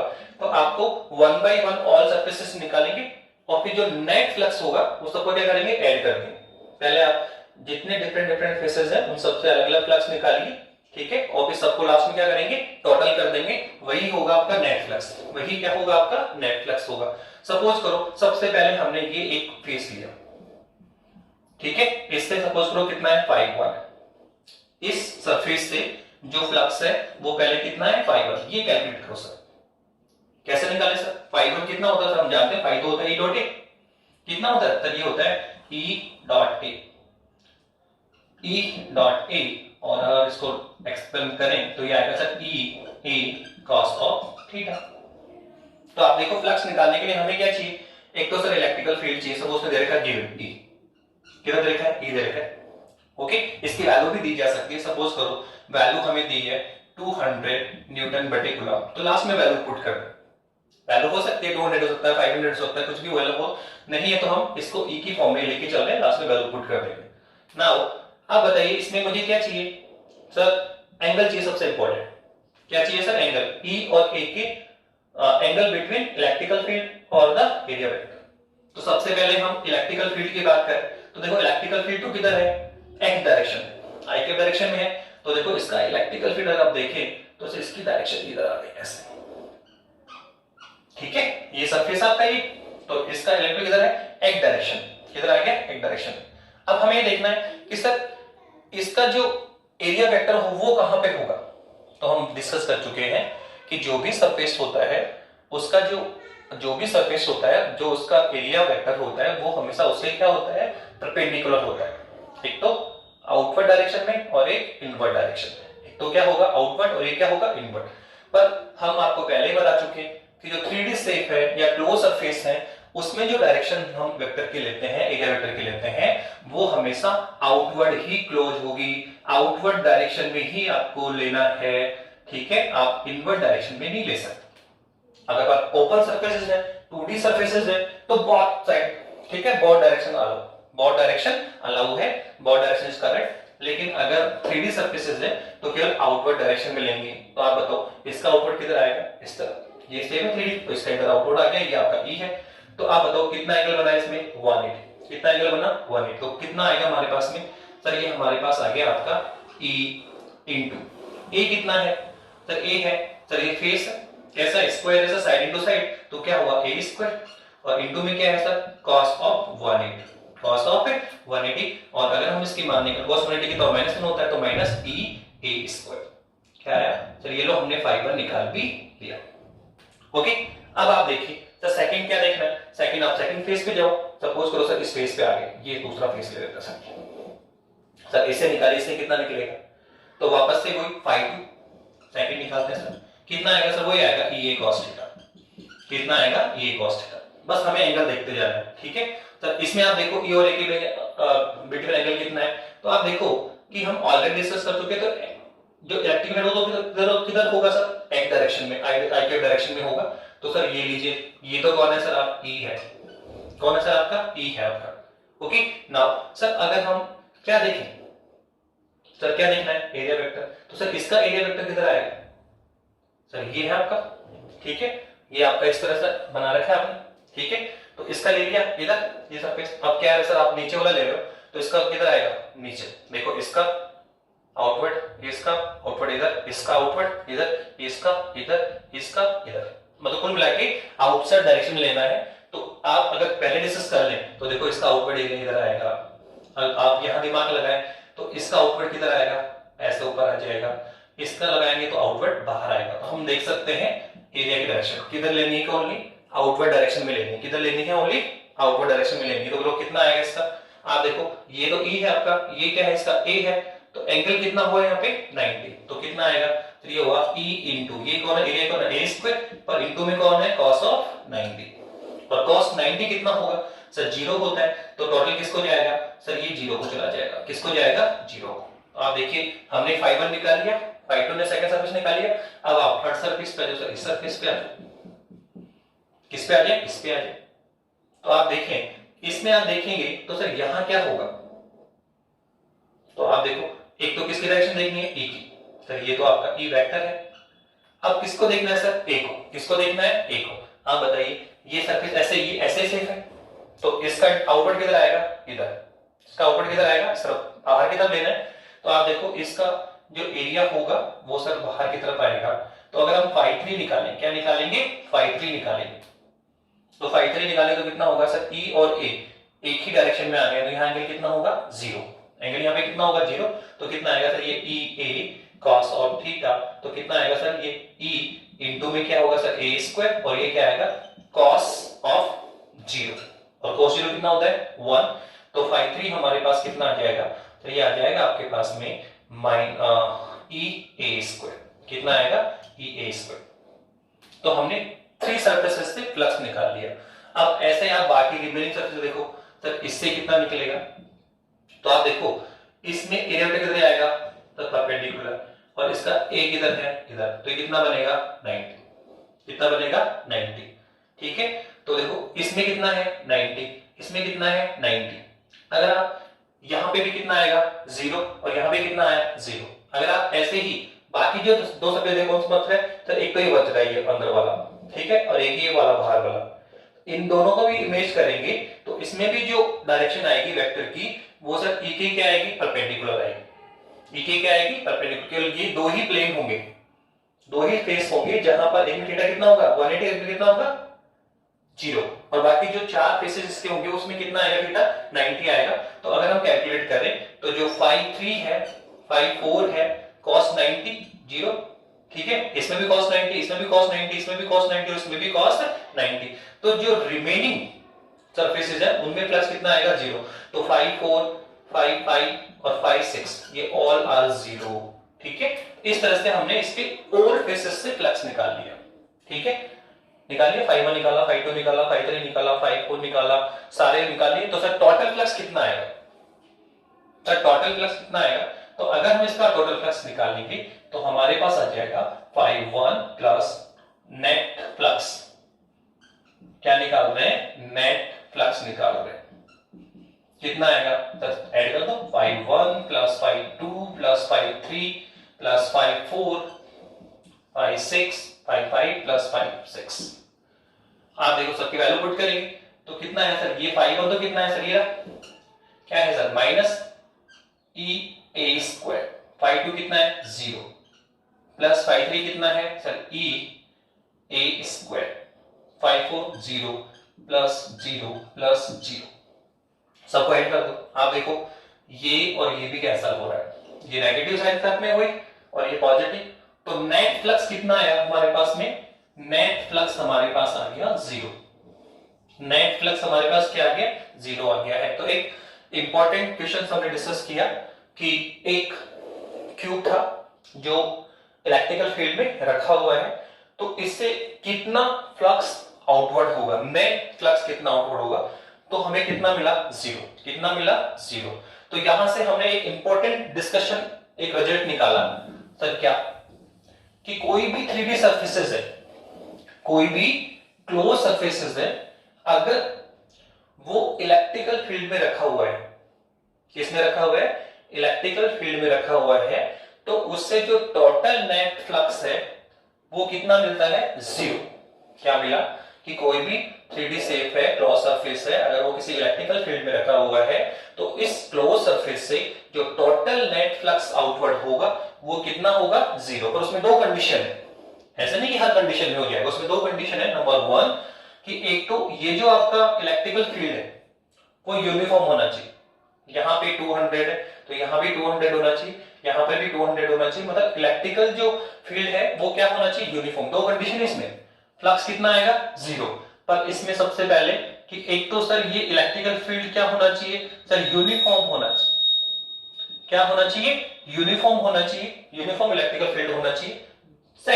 सेकंड कंडीशन क्या है सर, इस क्लोज सरफेस के इनसाइड कोई भी चार्ज लाइज नहीं करना चाहिए, इस क्लोज सरफेस के इनसाइड कोई भी चार्ज लाइज नहीं करना चाहिए, तब ही टोटल नेट इलेक्ट्रिकल फ्लक्स कितना होगा 0। आप ऐसा सेकंड क्वेश्चन भी देख सकते हो, देखो या एक सेकंड क्वेश्चन देख लो, दूसरा शेप ले लीजिए 3D, क्यूब ले लें, क्यूबॉइड ले लें, सिलेंडर ले लें, स्फीयर ले लें, जितने भी क्लोज सरफेसेस है, जितने भी क्लोज सरफेसेस है, अगर वो किसी इलेक्ट्रिकल फील्ड में रखे हुए होंगे तो उससे नेट इलेक्ट्रिकल फ्लक्स कितना होगा 0 होगा। और उसमें कंडीशन ये है कि एक तो इलेक्ट्रिकल फील्ड क्या होना चाहिए यूनिफॉर्म होना चाहिए, नॉन यूनिफॉर्म नहीं होना चाहिए। एवरी पॉइंट्स पे जो इलेक्ट्रिकल फील्ड है वो क्या होना चाहिए सेम या इक्वल होना चाहिए, यूनिफॉर्म होना चाहिए। और सेकंड उस जो क्लोज सरफेस आपका, जो क्लोज सरफेस आपने लिया है उसके इनसाइड कोई भी चार्ज नहीं होना चाहिए, ये दो कंडीशन होगी तो ही नेट फ्लक्स कितना होता है 0 होता है। अब सेकंड एग्जांपल देखिए आप इसका, कि जैसे सपोज करो हमने ये एक सिलेंडर ले लिया, ये लीजिए क्या ले लिया है सिलेंडर ले लिया है, वो कह रहे हैं ये सिलेंडर रखा हुआ किसी इलेक्ट्रिकल फील्ड में, तो बताओ कितना नेट फ्लक्स फ्लो होगा, कितना नेट फ्लक्स इससे बाहर आउटवर्ड निकलेगा। तो बहुत सिंपल है सर, इसमें भी हम वो क्या करेंगे सर, एक डायमेंशन ले लेते हैं, ये लीजिए, ठीक है, इस तरह रख लीजिए। आप इसके सेंटर से पास कर सकते, कोई ओरिजिन से सेंटर से पास हो सकता है। तो ये कौन है, ओरिजिनल एक्स, ये एक्स डायरेक्शन है, या आपकी वाई डायरेक्शन है, या आपकी जेड डायरेक्शन। ओके, और लेट अस सपोज मान लेते हैं कि सर ये है इलेक्ट्रिकल फील्ड की डायरेक्शन, ये है इलेक्ट्रिकल फील्ड की डायरेक्शन, ये किसकी डायरेक्शन है, ई की। अब मुझे क्या निकालना है कि सर इससे कितना इलेक्ट्रिकल फ्लक्स, इससे कितना electrical flux, net electric flux कितना आउटवर्ड होगा।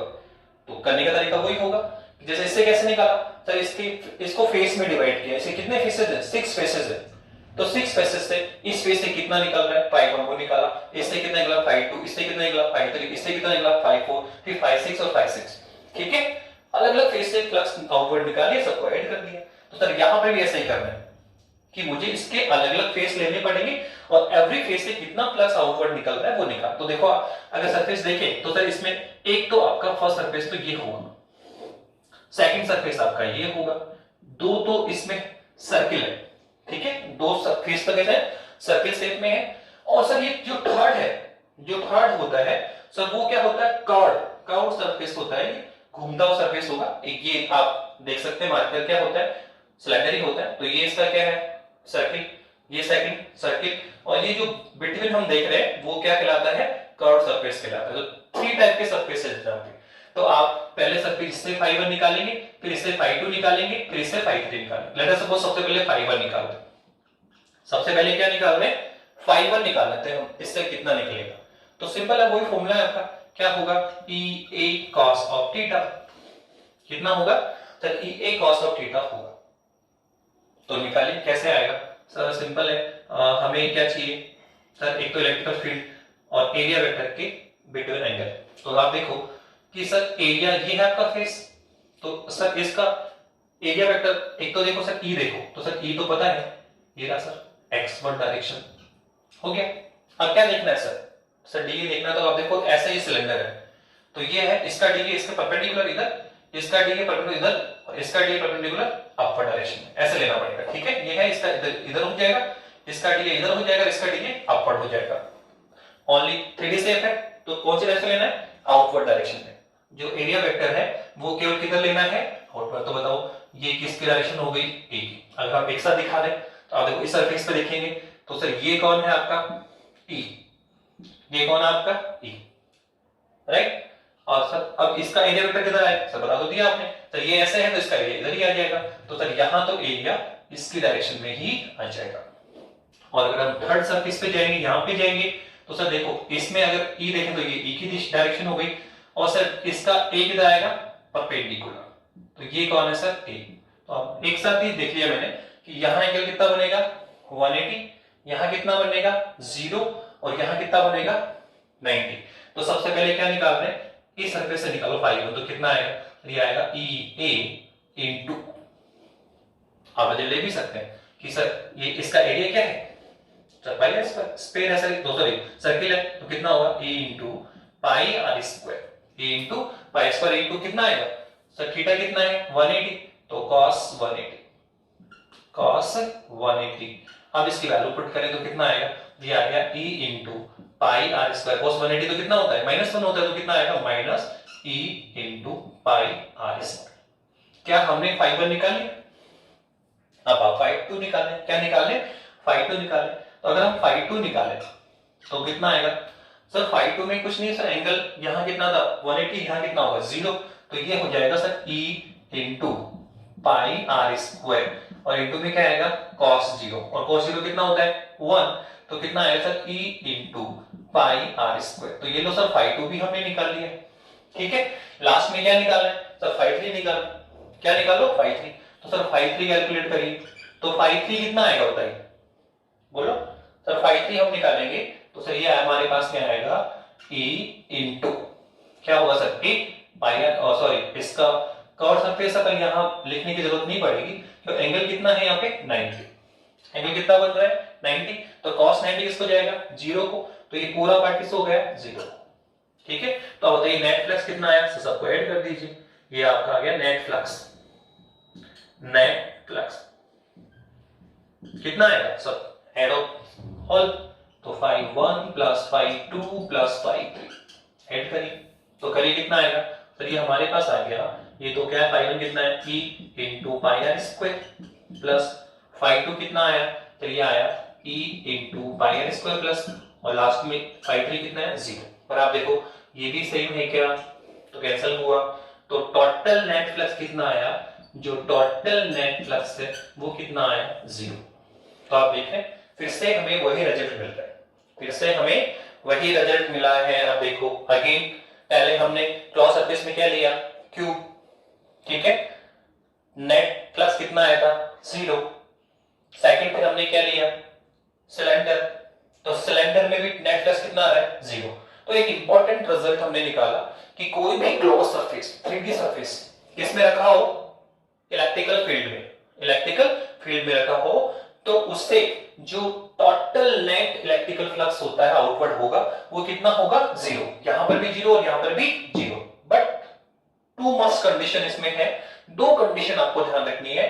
नंबर 1 कंडीशन कि एक तो इलेक्ट्रिकल फील्ड क्या होना चाहिए, यूनिफॉर्म होना चाहिए, यहां जो इलेक्ट्रिकल फील्ड है वो कैसा होना चाहिए, यूनिफॉर्म होना चाहिए। और सेकंड ये है कि क्लोज सरफेस के इनसाइड कोई चार्ज लाइज नहीं करना चाहिए, क्लोज सरफेस के इनसाइड कोई चार्ज लाइज नहीं होना चाहिए, इसके इनसाइड कोई चार्ज नहीं होना चाहिए, अगर इनसाइड चार्ज होगा तो फिर नेट फ्लक्स 0 नहीं होगा। ये क्वेश्चन हम आगे चल के करेंगे, ठीक है, फिलहाल ध्यान रखिए कि कोई चार्ज नहीं है तो टोटल नेट फ्लक्स कितना होगा 0 होगा। और इलेक्ट्रिकल फील्ड क्या होना चाहिए, यूनिफॉर्म होना चाहिए। क्यों सर, अगर आप नॉन यूनिफॉर्म ले लेंगे तो क्या होगा, तो अब नेक्स्ट क्वेश्चन हम नॉन यूनिफॉर्म का ही है कि देखो इलेक्ट्रिकल फील्ड यूनिफॉर्म है तो 0 जाता है वो, ठीक है, अगर इलेक्ट्रिकल फील्ड नॉन यूनिफॉर्म हो तो क्या होगा, तो ये भी आपका बुक का ही एग्जांपल है। ये सारे क्वेश्चन आपको आरबीसी सीबीएसई बोर्ड दोनों टेक्स्ट बुक में मिलेंगे, आप देख लीजिए। तो अब हम किसकी बात कर रहे हैं, उसने कहा सर इलेक्ट्रिकल फील्ड आप यूनिफॉर्म बोल रहे हैं बार बार, सर नॉन यूनिफॉर्म हो तो क्या टोटल नेट फ्लक्स 0 हो जाएगा, तो आप देखो इस बार नहीं जाएगा।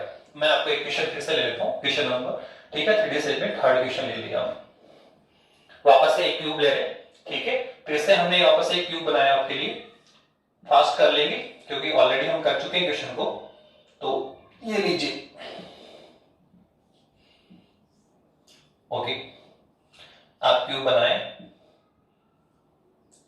क्यूब जिसकी साइड कितनी है a और a, इसका डायमेंशन और कोऑर्डिनेट्स यूज करिए x y और ये z, ये ओरिजिनल हो गया, ठीक है, ये एक डायरेक्शन है आपका, ये आपका y डायरेक्शन है, ये आपका z डायरेक्शन। वापस से वही कहा उसने कि इलेक्ट्रिकल फील्ड है कौन सी डायरेक्शन में, सर x डायरेक्शन में, i कैप डायरेक्शन में, पर उसने लिखा यहां इलेक्ट्रिकल फील्ड की जो वैल्यू लिखी उसने लिखी है E नॉट, ठीक है, x i कैप, यहां क्या लिखा उसने E not x i cap, ये लिख रहा है। तो आप देखो यहां जो इलेक्ट्रिकल फील्ड है वो किस पे डिपेंड कर रहा है, x पर, किस पे डिपेंड कर रहा है, x पे। इसका मतलब ये हुआ कि E directly proportional to x, अगर x इंक्रीज होगा तो इलेक्ट्रिकल फील्ड भी इंक्रीज होगा, x की वैल्यू 0 है तो इलेक्ट्रिकल फील्ड भी कितना होगा 0। तो अगर आप देखो ओरिजिनल पे स्टैंड कर रहे हैं तो x कितना हो जाएगा 0, तो इलेक्ट्रिकल फील्ड कितना होगा 0, पर जैसे जैसे x डायरेक्शन में आगे मूव करेंगे तो x की वैल्यू क्या होगी, इंक्रीज होगी, तो इलेक्ट्रिकल फील्ड भी क्या होगा, इंक्रीज होगा। तो बस इतना सा क्वेश्चन लिया है, सेम क्वेश्चन ही है, बस हमने क्या चेंजेस किया है कि इलेक्ट्रिकल फील्ड जो है आपका, इलेक्ट्रिकल जो फील्ड है वो क्या कर रहा है, वेरी कर रहा है, यूनिफॉर्म नहीं, क्या है वो नॉन यूनिफॉर्म है। आगे की तरफ अगर फॉरवर्ड करते हैं तो इलेक्ट्रिकल जो फील्ड है उसका वैल्यू क्या हो रही है, इंक्रीज हो रही है, ठीक है, तो ये नॉन यूनिफॉर्म हो गया, ठीक है। अब करके देखिए क्या नेट फ्लक्स 0 आ रहा है क्या, तो करने का तरीका तो वही होगा आपका, सर कितने फेसेस इसके 6, तो सबसे पहले पहला फेस लेंगे, ठीक है, इससे फ्लक्स क्या निकालेंगे 5, तो सर पहले इसकी डायरेक्शन देखें तो हम बता चुके हैं सर ई तो कौन है, सर ये रहा, ठीक है, और सर इसका एक बता दो क्या sir, perpendicular outward, perpendicular outward. आप सोचिए ये पूरा क्यूब है तो इसका इधर, इसका इधर, इसका नीचे, इसका ऊपर, और एक सामने और एक इनसाइड, ठीक है, तो इसका किधर आएगा, तो ये लीजिए, ये हो गया सर आउटवर्ड ओनली, कौन सी डायरेक्शन में सर? आउटवर्ड डायरेक्शन में लेना है। किधर लेना है सर? आउटवर्ड डायरेक्शन में लेना है हमें, ठीक है। तो लीजिए कितना आएगा सर? 180। कितना आएगा? 180। तो देखो पहले फाई 1 आएगा, तो फाई 1 कितना आया? E A cos of theta. तो ई इनटू में ए कौन है सर? Square, side to side A square, और इनटू में बोलो कौन है आपका? Cos theta. कौन है? कॉस थीटा है। तो सर कितना आएगा? Cos of 180। थीटा कितना है? 180। तो अब कितना आएगा? -1। तो एक तो हम इसका -1 पर ई की वैल्यू भी देखिए, देखो इसमें क्या दे रखा है सर? क्या है? ई नॉट एक्स। तो यहां पे हमें लिखना पड़ेगा ई नॉट एक्स, और इनटू में कितना है? ए स्क्वायर, और इनटू में cos 180 कितना होता है? -1। ठीक है। पर आप ये देखो कि जो फाई 1 जो हमने यहां फेस ले रखा है, क्या वो ओरिजिनल पर लाइज कर रहा है क्या? देखो वो ओरिजिनल पे ही स्टैंड कर रहा है। तो ओरिजिनल पे x की वैल्यू कितनी होगी? 0। ओरिजिनल पे x की वैल्यू कितनी होगी? 0। तो यहां x की वैल्यू 0 पुट करो आप। तो अगर हम यहां x की वैल्यू 0 पुट करेंगे तो ई 0 इंटू 0 इंटू ए स्क्वायर और इंटू में -1 किसको जाएगा सर? ये 0 को जाएगा। किसको जाएगा? 0 को जाएगा। तो इस तरह से हमने क्या निकाल लिया? फाई 1। इस सरफेस से कितना फ्लक्स निकल रहा है? 0। अब आप देखो, अगर इस सरफेस की बात करूंगा तो आप देखो इसमें इलेक्ट्रिक फील्ड ये और ये आपका ए कितना हुआ? 90। इसमें आप बात करेंगे तो ये कौन है? ई, और ये कौन आपका? ए कितना होगा? 90। आप देखो 4 सरफेस ऐसे होंगे, इसमें 4 फेसेस ऐसे होंगे जिसमें थीटा कितना बनेगा? 90। इसका, इसका, एक सामने वाले का और एक बैक वाले का। एक बैक, कितने हो गए? 4 फेसेस तो ऐसे होंगे जो थीटा कितना हो जाएगा? 90 को। तो वो तो सारे किसको गए? 0 को। किसको गए? 0 को। ठीक है। फाई 1 की वैल्यू आ गई, फाई 2 0, फाई 3 की वैल्यू हमें क्या निकालनी है? ठीक है। एक सरफेस ऐसा होगा जिसकी वैल्यू हमें निकालनी है। तो देखो सर इसमें देखें तो सर ये कौन है आपका? ई, और सर अगर ये देखें तो इसका इसी दिशा में आ जाएगा, इसी डायरेक्शन में। तो ये फाई 2 तो किसको गया सर? फाई 1 0, फाई 2 भी 0। ठीक है। फाई 2 भी क्या है? 0। ये 0 एंगल की वजह से हो रहा है। ये एंगल, ये 0 किसकी वजह से हुआ? x की वजह से। x वैल्यू 0 तो 0। ठीक है। अब देखिए फाई 3 की वैल्यू कैलकुलेट करो। अगर फाई 3 निकालेंगे तो कितना आएगा? चलिए ना, इससे निकालें फाई 3। ये सरफेस था आपका फाई 3, इससे निकालेंगे सर कितना आएगा? तो ये आएगा ई ए। ठीक है। ए की वैल्यू पुट करो, कितना है? ए स्क्वायर, और इनटू में सर कॉस ऑफ कितना आएगा? 0, बट कॉस 0 कितना होता है? 1। तो कितना आएगा सर? ई इंटू ए स्क्वायर। अब आप ई की वैल्यू पुट करें तो ई की वैल्यू पुट कितना आएगा सर? ये आएगा ई नॉट एक्स, और इनटू में कितना है? ए स्क्वायर। अब वापस से आप x की वैल्यू पुट करें। अब बताइए ये जो फर्स्ट फेज था क्या वो ओरिजिनल पे था? तो x की वैल्यू 0। अब ये जो सेकंड फेज ले रहे हो क्या वो यहां पर आ गया है क्या? बोलिए, हमने जो सेकंड फेज लिया वो यहां पर है क्या? तो वो कितने डिस्टेंस पे आ गया है? आप देखो a डिस्टेंस पे आ गया। कितने डिस्टेंस पे? इससे ओरिजिन से a डिस्टेंस पे है। तो यहां हम बोलेंगे कि x की वैल्यू कितनी है? a। तो यहां पे क्या आएगा? e नॉट, और इनटू में ये क्या आएगा? a, ये स्क्वायर तो क्या आएगा? a cube. क्या आ जाएगा? a cube. तो ये लोग हमने इस तरह फाई 3 निकाल लिया। ओके। अब तो 3 फेसेस निकाल ली। तो फर्स्ट फेस, थर्ड, इनसे तो वैल्यू पुट निकलेगी। सेकंड क्या था? 0। इसके बाद बता दिया कि जो रिमेनिंग है phi 4 also 0, phi 5 is also 0, तो phi 4 phi 5 phi 6 is all are 0, क्योंकि सब में एंगल कितना बनेगा? 90। सब में एंगल कितना बनेगा? 90। अब देखो टोटल फ्लक्स कितना होगा? तो वापस से आप टोटल फ्लक्स निकालिए। तो अगर मैं इसका टोटल फ्लक्स निकालता हूं यहां पे, तो टोटल फ्लक्स कितना आ जाएगा? सबको ऐड करो, phi 1 plus phi 2 plus phi 3 plus, सबको ऐड करिए। तो अगर सबको ऐड करते हैं तो ये आएगा phi 1 plus phi 2 plus phi 3 plus last में क्या आएगा? फाई 6। ठीक है, कर लीजिए। Phi 4 plus phi 5 plus phi 6। Okay. अब सबकी वैल्यू पुट करें तो आप देखो सारे मान 0 को जा रहे हैं। फाई 1 भी क्या है? 0, और फाई 2 कितना आ रहा है सर? फाई 2 हमारे पास आया ये क्या? सॉरी, फाई 2 भी 0 है। फाई 3 कितना आया? ई नॉट ए क्यूब। इसके अलावा सारे 0 है सर। तो आप देखें कि जो नेट फ्लक्स आ रहा है, जो नेट फ्लक्स आया तो वो कितना आया? ई नॉट ए क्यूब। तो आप देखो this will not will be 0, 0 नहीं आया। जबकि क्वेश्चन वही था, 3D शेप था आपका। ठीक है, ये भी 3D शेप था, सिलेंडर भी 3D शेप था। तो पहले दो केस में कितना आया था? 0। पर थर्ड क्वेश्चन हमने लिया उसमें क्या नहीं आया, जीरो, क्योंकि उसमें कंडीशन फॉलो नहीं हो रही है कि माना कि इसके इनसाइड कोई चार्ज नहीं है, लेकिन जो इलेक्ट्रिकल फील्ड है वो क्या होना चाहिए, यूनिफॉर्म होना चाहिए, जबकि यहां जो इलेक्ट्रिकल फील्ड उसने लिया वो क्या नहीं है, यूनिफॉर्म नहीं है। तो अगर इलेक्ट्रिकल फील्ड यूनिफॉर्म हो और इनसाइड कोई चार्ज नहीं हो तो फिर कोई भी सॉलिड स्फीयर, कोई भी आपका क्लोज सरफेस हो, ठीक है, स्फीयर हो, सिलेंडर हो, क्यूब हो, क्यूबॉइड हो, कोन हो, जितने भी क्लोज सरफेसेस है वो सबसे नेट फ्लक्स कितना होता है, जीरो होता है। पर आप इसका थोड़ा ध्यान रखें कि यूनिफॉर्म होना चाहिए इलेक्ट्रिक फील्ड और, ठीक है, चार्ज इनसाइड नहीं होना चाहिए। अगर ये नॉन यूनिफॉर्म ले लिया देखो आपने इलेक्ट्रिक फील्ड, तो यहाँ पे जीरो में नहीं मिल रहा है। तो इस तरह से हमने आज डिस्कस किया इलेक्ट्रिक फील्ड क्या है, इलेक्ट्रिकल फ्लक्स क्या है, उसकी कुछ ठीक है बेसिक प्रॉपर्टीज करी और इससे कनेक्टेड कुछ हमने प्रॉब्लम्स की 2D और 3D सर्फेसेस की। Okay, thank you.